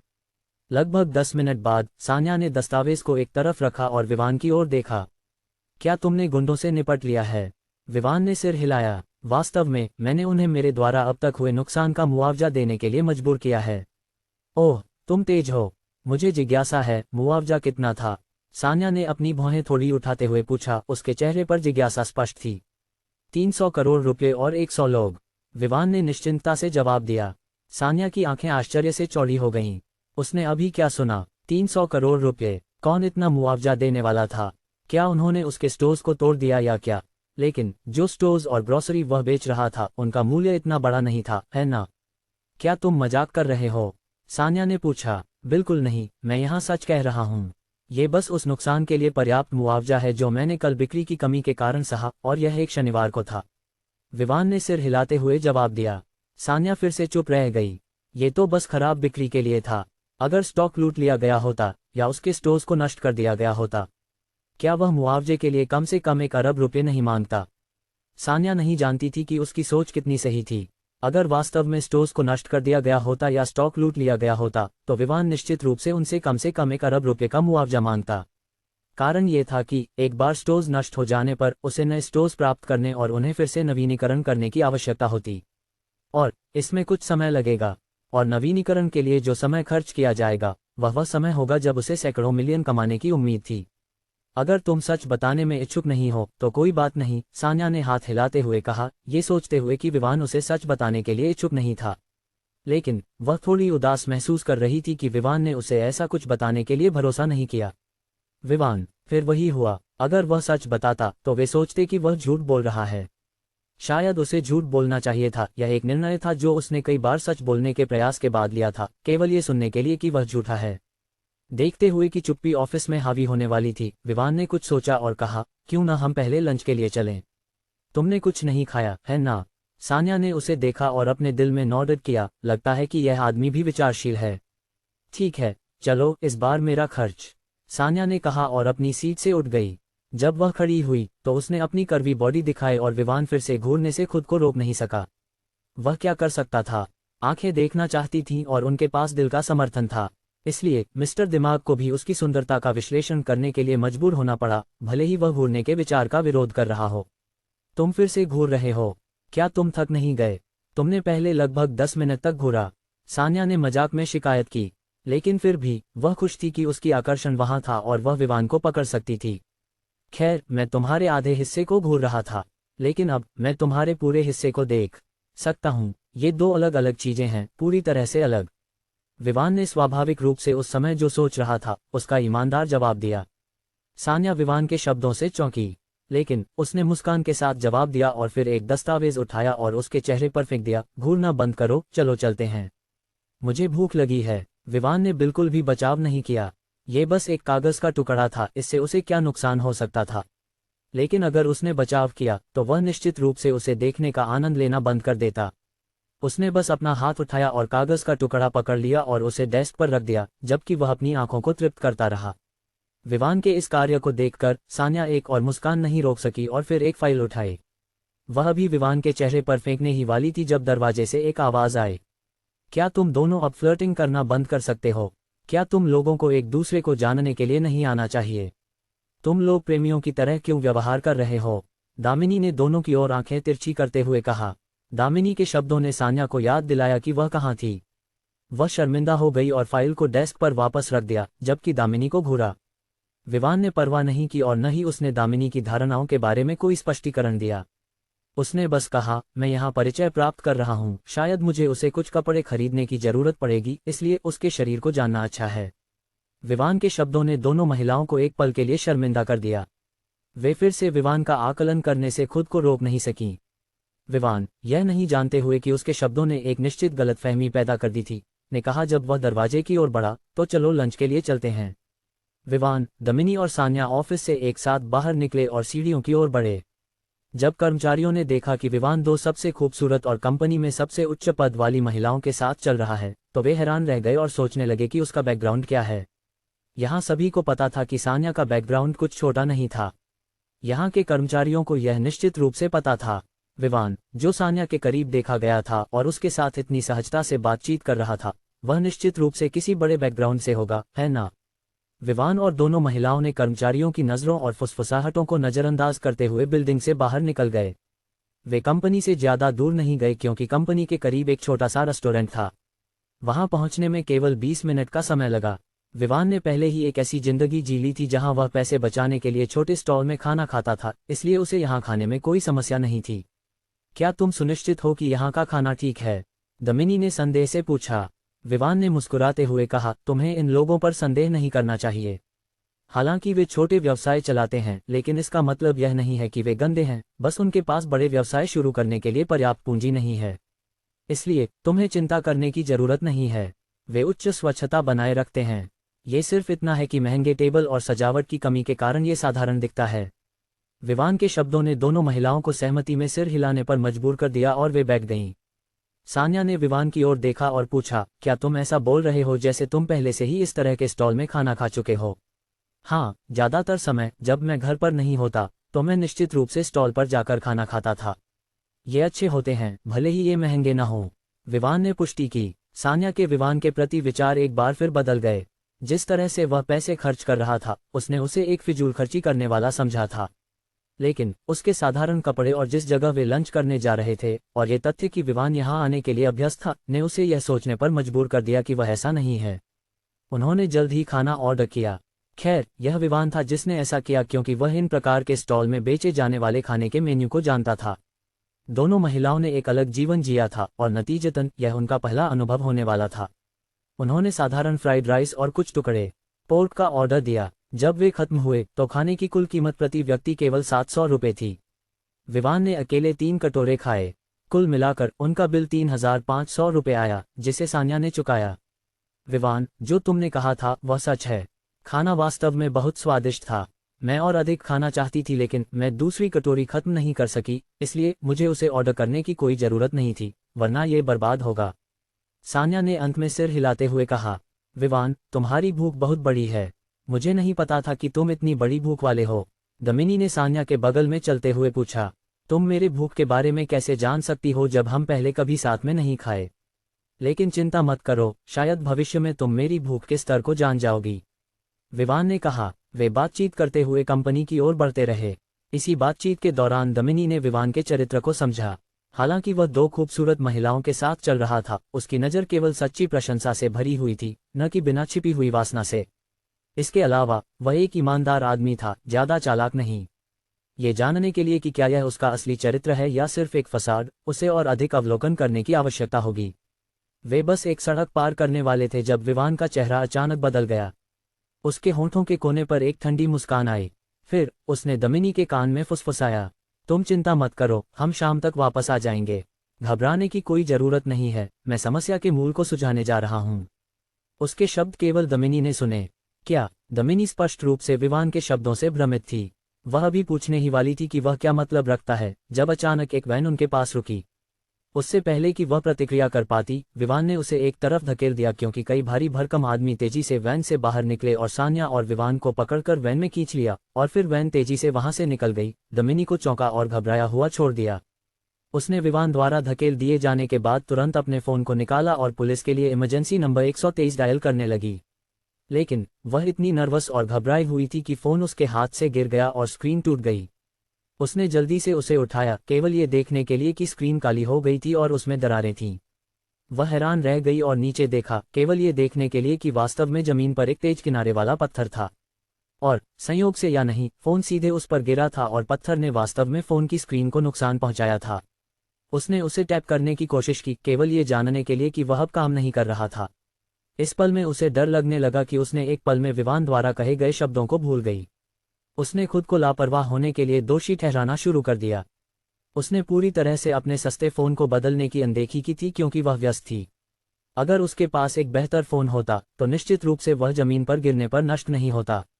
चारों ओर देखते हुए उसने एक आदमी को देखा जो पास से गुजर रहा था। उसने जल्दी से उसे रोका और पुलिस को कॉल करने के लिए उसका फोन मांगा। हालांकि आदमी संदेह में था, दमिनी की घबराई हुई और आधिकारिक ड्रेसिंग को देखकर उसने उसे फोन दे दिया। दमिनी ने जल्दी से धन्यवाद कहा और पुलिस को कॉल करने लगी। वैन के अंदर विवान ने सान्या को अपनी बाहों में पकड़ रखा था, उसकी कोमलता का अनुभव करते हुए। जब उन्हें अगवा किया गया, विवान ने जानबूझकर खुद को समूह के सामने रखा। इसलिए उन्होंने पहले उसे लिया और फिर सान्या को वैन में खींच लिया। उन्होंने पहले ही उनके फोन कॉन्फिस्केट कर लिए थे और उन्हें बंद कर दिया था।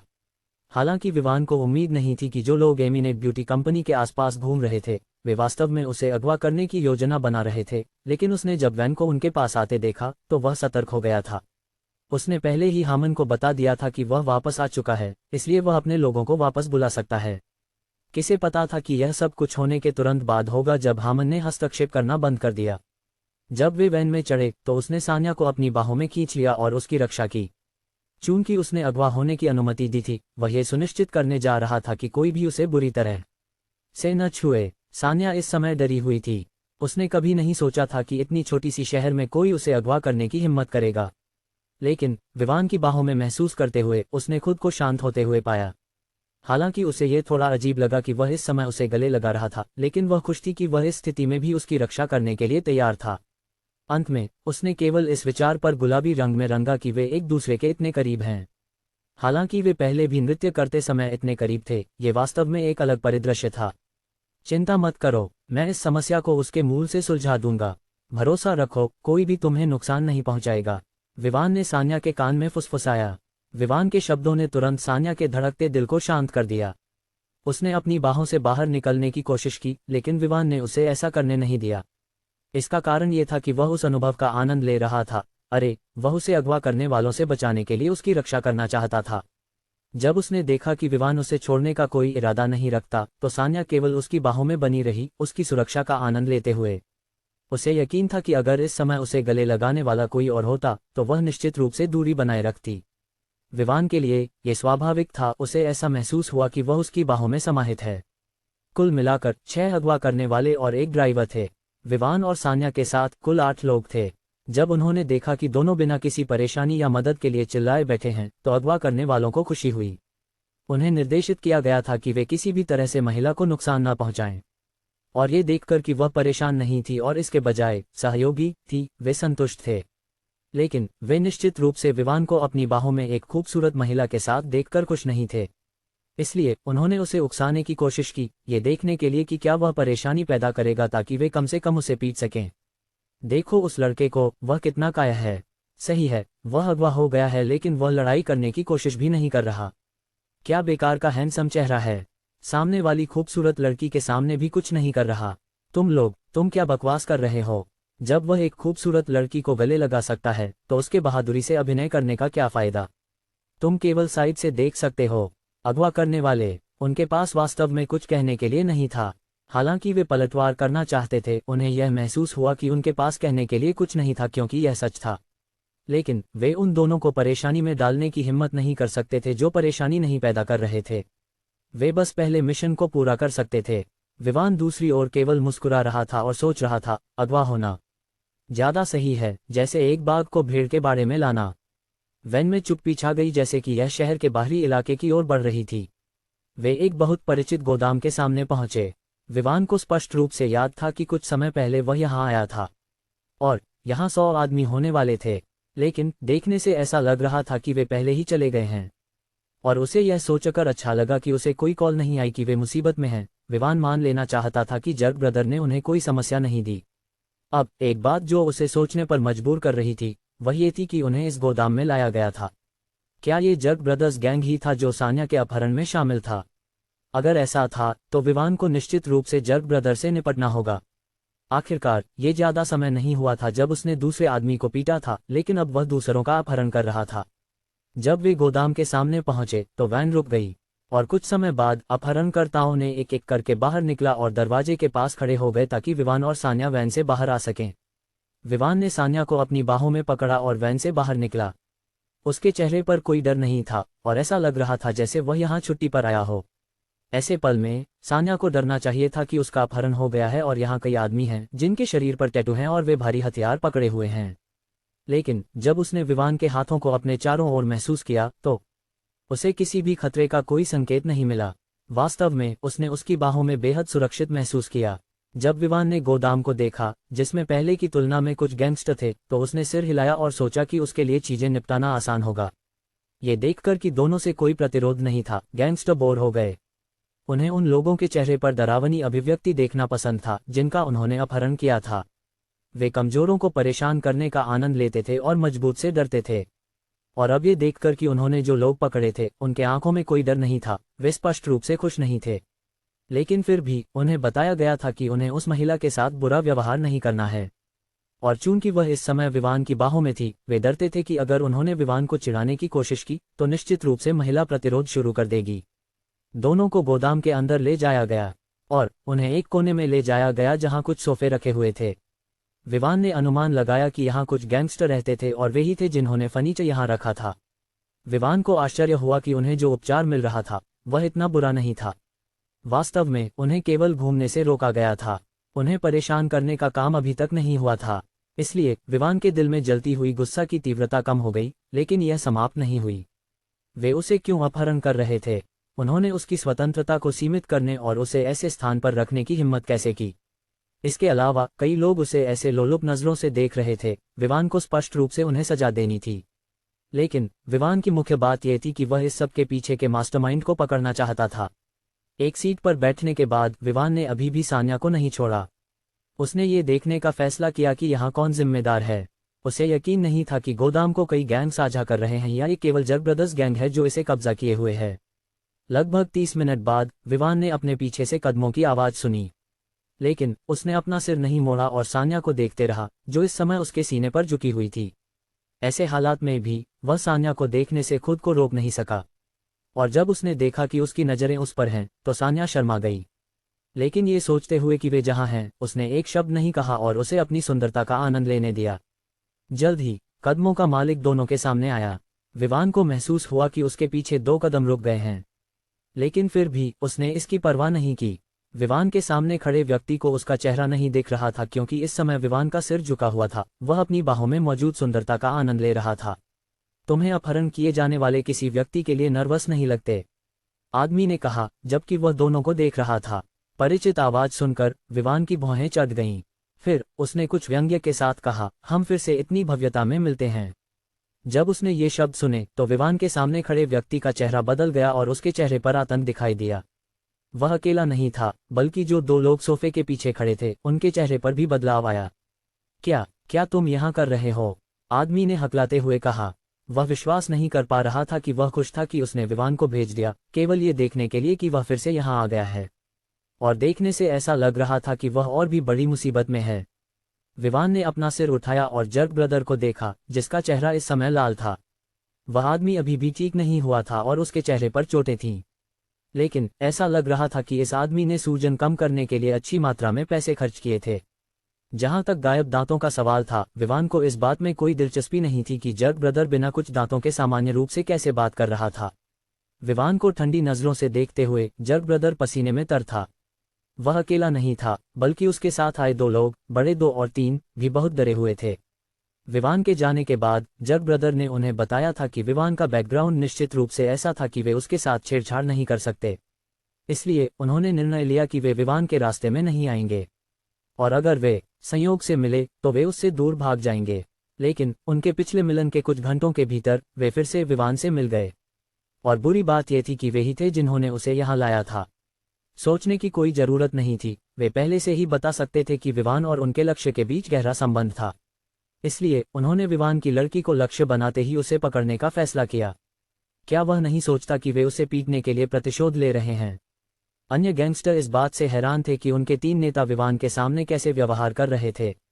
ये वास्तव में पहली बार था जब उन्होंने उन्हें इस तरह से घबराया हुआ देखा। हालांकि वे ये जानने के लिए उत्सुक थे कि क्या हो रहा है, लेकिन माहौल को पढ़ते हुए उन्होंने कोई आवाज नहीं की और देखा कि आगे क्या होने वाला है। तुम्हारा यहाँ होने का क्या मतलब है? मैं तुम्हारे लोगों द्वारा अपहरण किया गया और यहाँ लाया गया, विवान ने कहा, जबकि उसके होंठों के कोने पर एक छोटी लेकिन ठंडी मुस्कान उभरी। इसके लिए मुझे खेद है, लेकिन मुझे लगता है कि हमने जो भेजे थे उन्होंने गलती की और तुम्हें यहाँ ले आए। तुम्हारा अपहरण नहीं होना चाहिए था। जर्क ब्रदर ने सिर हिलाया और चीजों को स्पष्ट करने की कोशिश की। क्या ऐसा है? तो असली लक्ष्य कौन था? विवान ने अपनी आंखें संकीर्ण करते हुए पूछा। जर्क ब्रदर के चेहरे को देखकर उसका दिल एक धड़कन छोड़ गया और उसने घबराते हुए कहा, हमें नहीं पता था कि वह तुम्हारी पत्नी है।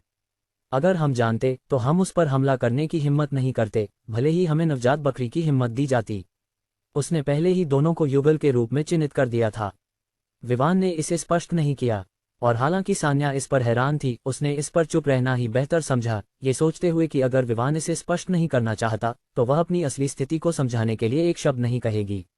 विवान ने उसे एक पल के लिए देखा और पूछा, अब इसके पीछे कौन है? उसे पहले से ही पता था कि दूसरी पार्टी को सान्या की पहचान के बारे में नहीं पता था। अन्यथा जर्क ब्रदर के चरित्र के साथ वह उस पर हमला करने की हिम्मत कैसे कर सकता था? बिना किसी हिचकिचाहट के जर्क ब्रदर ने जवाब दिया, ये चटर्जी परिवार था, वही रुबेन शिनली जिसने हमें तुम्हारी दुकानों के लिए परेशानी पैदा करने का मिशन दिया। जब विवान ने ये शब्द सुने तो उसने अपनी आंखें संकीर्ण कर लीं। वह सोच रहा था कि क्या चटर्जी परिवार वास्तव में शहर में एक बड़े परिवार होने से थक गया है या क्या। आखिरकार यह अब बहुत अधिक हो रहा था। न केवल उन्होंने उसे लक्ष्य बनाया बल्कि उन्होंने सान्या को भी एक ही समय में लक्ष्य बनाया। ऐसा लग रहा था जैसे वे सोच रहे थे कि एक समस्या काफी नहीं है और उन्हें और अधिक चाहिए। सान्या भी हैरान थी जब उसने सुना कि चटर्जी परिवार ने उसके अपहरण की योजना बनाई थी। एक बड़े परिवार के सदस्य के रूप में वह निश्चित रूप से जानती थी कि चटर्जी परिवार का उसे अपहरण करने का क्या इरादा था। विवान ने उसे देखा और पूछा, क्या तुम्हारा चटर्जी परिवार के साथ कोई दुश्मनी है? यही एक चीज थी जो विवान सोच सकता था। सान्या या उसके परिवार के बीच चटर्जी परिवार के साथ कोई दुश्मनी हो सकती थी, लेकिन उसे नहीं पता था कि वह दुश्मनी क्या थी।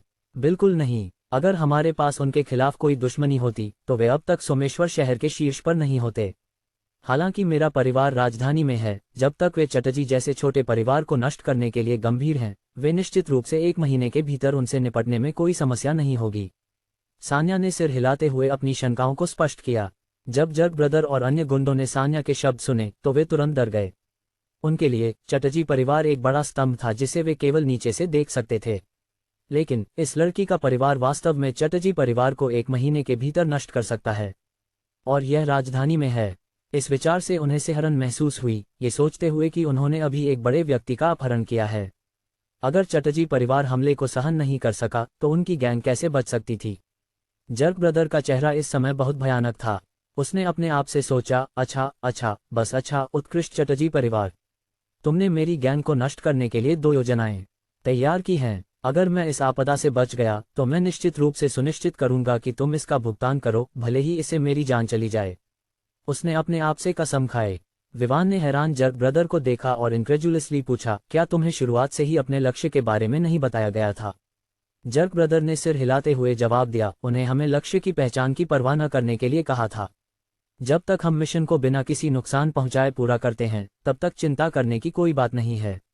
ये देखकर कि विवान और अधिक जानकारी की उम्मीद कर रहा था, उसने आगे कहा, शुरुआत में जिस तरह से उन्होंने तुम्हारी दुकानों के लिए हमें मिशन दिया था, उन्होंने इसे गुप्त रखने की कोशिश की कि वे इसके पीछे थे। लेकिन जब तुमने पता लगाया कि उन्होंने ही मिशन दिया था तो दोनों को जोड़ना आसान था क्योंकि भुगतान उसी खाते से आया था। विवान ने ये सुनकर एक पल के लिए सोचा, फिर उसने पूछा, तुम्हें पहले कौन सा मिशन दिया गया था और वह कब था? अरे, पहला मिशन इस महिला के लिए था। हमें उस क्षेत्र में अपने कुछ अनुयायियों को भेजना था। फिर जब हमें हरी झंडी मिलती तो हम उसका अपहरण कर लेते। मिशन कब जारी किया गया? ये पिछले सप्ताह के शुरू में सोमवार को था। जर्ग ब्रदर ने जवाब दिया। विवान का चेहरा एक पल के लिए बदल गया और उसने पूछा, क्या पहले मिशन के बाद भी तुम चटर्जी परिवार के साथ सहयोग कर रहे थे? जर्ग ब्रदर घबरा गया और जल्दी से जवाब दिया, बिल्कुल नहीं, बिल्कुल नहीं। बस इतना था कि उन्होंने हमें पहले मिशन दिया था। हमने तय किया कि यह उनके लिए किया गया हमारा आखिरी मिशन होगा। जर्ग ब्रदर पहले इस मिशन को छोड़ने की सोच रहा था, लेकिन ये याद करते हुए कि उसे विवान को 300 करोड़ रुपए देने हैं, उसने इसे पूरा करने का फैसला किया ताकि उसे भुगतान मिल सके। चटर्जी परिवार ने 50% का एक डिपॉजिट दिया था जो कुल 25 करोड़ रुपए था। इसलिए मिशन के लिए कुल राशि 50 करोड़ रुपए थी। ये सोचते हुए कि वह इस मिशन को लेने के लिए खुश था, यह नहीं जानते हुए कि यह उसके और गैंग के लिए एक जाल था। जर्ग ब्रदर वास्तव में उस व्यक्ति को गला घोंट देना चाहता था जिसने उन्हें यह मिशन दिया था। ठीक है, क्या तुम हमें वापस भेज सकते हो? आखिरकार हमारे पास कोई कार नहीं है, विवान ने पूछा। ये सुनकर जर्ग ब्रदर हैरान था कि विवान इस बार उन्हें जाने देने वाला है। वह खुश हुआ और उत्साह से कहा, बिल्कुल, मैं व्यक्तिगत रूप से तुम्हें वापस भेजूंगा। उसने उस कार की चाबी ली जिसका उसने यहां आने के लिए इस्तेमाल किया था और विवान से कहा कि उसके पीछे चलें। सान्या अभी भी यह नहीं समझ पा रही थी कि यह व्यक्ति विवान से इतना क्यों डरता था, लेकिन जैसे जैसे वे बात कर रहे थे उसे और अधिक समझ में आया। ये पता चला कि वे वही थे जिनसे विवान ने सुबह निपटा था। विवान ने उसे गोदाम से बाहर निकाला जबकि गुंडों की हैरान नजरें उन पर थीं। वे अभी भी यह समझने की कोशिश कर रहे थे कि इस समय स्थिति क्या है। सबसे अधिक भ्रमित वे थे जिन्होंने इस जोड़ी का अपहरण किया था। अपने बॉस को दोनों को गोदाम से बाहर एस्कॉर्ट करते हुए देखकर उन्हें उस विचार से पसीना आ गया कि वे वैन में विवान का मजाक उड़ा रहे थे। अब उन्हें समझ में आया कि विवान शांत क्यों था, भले ही उन्होंने उसका अपहरण किया हो। ये पता चला कि वह ऐसा व्यक्ति था जिसे उनके बॉस भी अपमानित नहीं कर सकते थे। ऑडी के अंदर जब ये शहर की ओर बढ़ रही थी, विवान ने जर्ग ब्रदर की ओर देखा और कहा, हालांकि तुम लोग उसे अपहरण करने का इरादा नहीं रखते थे, फिर भी तुम्हें इसके लिए कीमत चुकानी होगी। इसलिए मैं उम्मीद करता हूं कि तुम सुनिश्चित करोगे कि सोमेश्वर शहर की कोई भी अंडरवर्ल्ड गैंग उस पर या उससे संबंधित किसी पर भी हमला करने की हिम्मत न करे। विवान ने एक पल के लिए रुका और जारी रखा, अगर तुम अच्छा प्रदर्शन करते हो तो मैं तुम्हें समर्थन देने पर विचार कर सकता हूं, लेकिन यह इस शर्त पर है कि तुम दूसरों के लिए गंदा काम करना जारी नहीं रखोगे। जर्क ब्रदर उत्साहित था। हालांकि इसे सजा कहा गया था, यह उसके और गैंग के लिए एक बड़े व्यक्ति का अनुसरण करने का अवसर माना जा सकता था। इसलिए उसने जल्दी से सहमति जताई, चिंता मत करो बॉस, मैं सुनिश्चित करूंगा कि कोई भी मैडम पर हमला करने की हिम्मत न करे। जर्क ब्रदर ने अभी भी सान्या को विवान की पत्नी के रूप में संदर्भित किया, लेकिन फिर भी दोनों ने उसे सही करने की कोशिश नहीं की। हमें प्रिंस और प्रिंसेस पैलेस ले चलो, विवान ने कहा। उसे यकीन नहीं था कि जब दमिनी ने पुलिस को कॉल किया और उन्हें अपहरण के बारे में सूचित किया तो शहर में क्या हुआ होगा। उसने उसे बताया था कि वह समस्या को उसके स्रोत से सुलझाएगा, लेकिन उसे यकीन नहीं था कि उसने जो जानना चाहा वह उसे समझ में आया या नहीं। और जैसा कि उसने उम्मीद की थी, उसने पाया कि शहर में सान्या की तलाश में हड़कंप मचा हुआ था, लेकिन वे ज्यादातर एक सफेद वैन की तलाश कर रहे थे। ऑडी के अंदर बैठकर तीनों को प्रिंस और प्रिंसेस पैलेस वापस जाने में कोई समस्या नहीं हुई। पुलिस मुख्य रूप से वैन की तलाश कर रही थी, अन्य कारों के लिए उन्होंने केवल उनकी जांच की, ये देखने की कोशिश की कि क्या वे अपहरण की गई लड़की को ढूंढ सकते हैं। उन्हें उम्मीद थी कि लड़की निश्चित रूप से मदद के लिए चिल्लाने की कोशिश करेगी। इसलिए जब उन्होंने ऑडी के अंदर देखा और सान्या को देखा जो आराम से बैठी थी और उसे परेशान करने का कोई संकेत नहीं था, तो उन्हें जाने दिया गया। पुलिस के चारों ओर देखने के तरीके से विवान पहले से ही बता सकता था कि दमिनी ने मेहता परिवार की शक्ति का उपयोग करके पुलिस विभाग के शीर्ष व्यक्ति को सक्रिय किया था ताकि शहर में पुलिस को तैनात किया जा सके।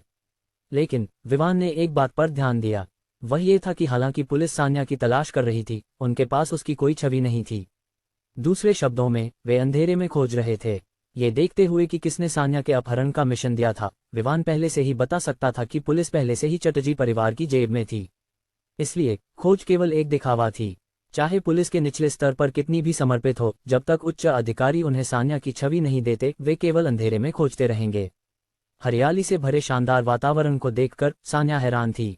इसके अलावा 2 हवेलियों को देखकर उसे स्वीकार करना पड़ा कि यह जगह खूबसूरत थी।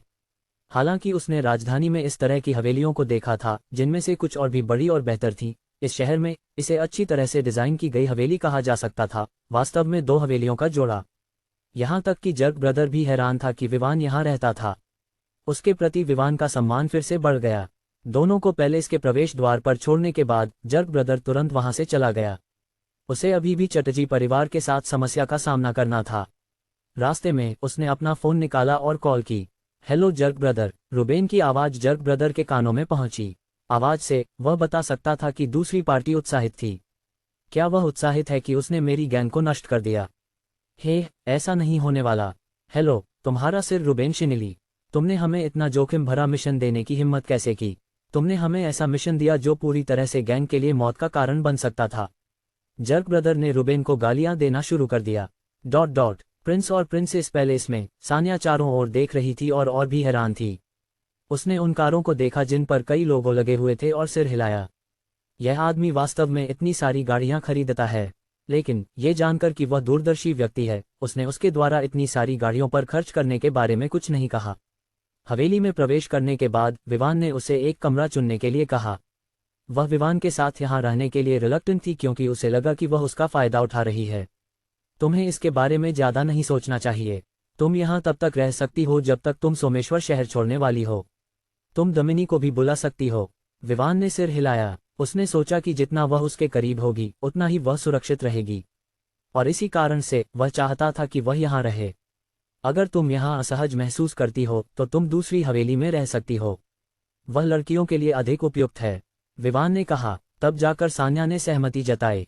हालांकि वे एक दूसरे के करीब थे और कई बार शारीरिक संपर्क में थे, एक ही घर में रहने की बात अलग थी। सब कुछ व्यवस्थित करने के बाद विवान ने दमिनी को फोन किया और उसे प्रिंस और प्रिंसेस पैलेस आने के लिए कहा। उसने उसे बताया कि वह पुलिस के साथ न आए क्योंकि वे उनके साथ बयान दर्ज करने और अन्य मुद्दों के साथ परेशान करेंगे, और ज्यादातर समय ऐसी चीजें हमेशा लंबा समय लेती हैं। विवान नहीं चाहता था कि वह पुलिस के साथ उलझे, जिनका उच्च अधिकारी अब चटर्जी परिवार के लिए काम कर रहा था, जनता के लिए नहीं। चूंकि वह चटर्जी परिवार से निपटने जा रहा था, वह उनके सहयोगियों के साथ उलझना नहीं चाहता था। दमिनी थोड़ी देर बाद आए और ये देखकर खुश हुई कि सान्या ठीक है। अगर सान्या को नुकसान होता तो उसे निश्चित रूप से राजधानी लौटने पर बड़ी सजा का सामना करना पड़ता। जब दोनों महिलाएं एक दूसरे से मिल रही थीं, विवान का फोन बजा। इसे देखकर उसने पाया कि कॉल करने वाला कोई और नहीं बल्कि सोमेश्वर शहर में ऑफ ट्रैक रेसेस का मैनेजर पीटर था। हेलो मिस्टर विवान, पीटर ने उत्साह से अभिवादन किया। हेलो मिस्टर पीटर, क्या कुछ ऐसा है जो तुम्हें मुझे कॉल करने पर मजबूर किया? विवान ने पूछा। मुझे लगता है कि तुम कुछ भूल गए हो। पिछले रविवार को बेन के साथ जो दांव तुमने लगाया था वह यहाँ है और वह अपने हाथ में मौजूद शेयरों का ट्रांसफर करना चाहता है। उसके द्वारा साझा की गई जानकारी के अनुसार ब्लू सिटी में कुछ हुआ है और उसे अपने दांव के अंत को देने की तारीख को स्थगित करने के लिए मजबूर होना पड़ा। पीटर ने जवाब दिया। अब विवान को याद आया कि उसने बेन के साथ जो दांव लगाया था वह जीत गया था। पिछले कुछ दिनों में व्यस्त रहने के कारण वह लगभग उन लाभों को भूल गया था जो उसे जीतने के बाद मिलने वाले थे। ठीक है, मैं शाम को वहां पहुंचूंगा। वहां कुछ लोग रेसिंग कर रहे होंगे, है ना? विवान ने पूछा। बिल्कुल, तुम आकर अपनी ड्राइविंग कौशल से माहौल को और भी जीवंत कर सकते हो। पीटर ने हंसते हुए कहा। ठीक है, मैं शाम को लगभग 6 बजे वहां पहुंचूंगा, विवान ने जवाब दिया और फिर कॉल काट दिया। तभी उसके फोन पर एक अनजान नंबर आया। इसे रिसीव करते हुए विवान ने दूसरी पार्टी के बोलने का इंतजार किया। हेलो मिस्टर विवान, एक महिला की आवाज उसके कानों में पहुंची। हाँ, आप कौन हैं? विवान ने पूछा। मैं वाचेरॉन कॉन्स्टेंटिन की दुकान की मैनेजर हूँ। जो वाचेरॉन कॉन्स्टेंटिन ट्रेडिशनल आपने पहले ऑर्डर किया था वह आ गया है। मैं जानना चाहती हूँ कि इसे कहाँ डिलीवर किया जाना चाहिए, महिला ने पूछा। विवान अब खुद पर चुप था। वह इतनी सारी चीजें कैसे भूल रहा था। उसे इस घड़ी की याद आई, ये वही थी जिसे उसने ऑर्डर किया था। लेकिन असली घड़ी उस समय दुकान में नहीं थी और उसे इसे डिलीवर होने का इंतजार करना पड़ा था। तो दोस्तों, आज का एपिसोड यही खत्म होता है। मिलते हैं अगले एपिसोड में और चैनल की दूसरी कहानी लो भाई अपना प्यार दे।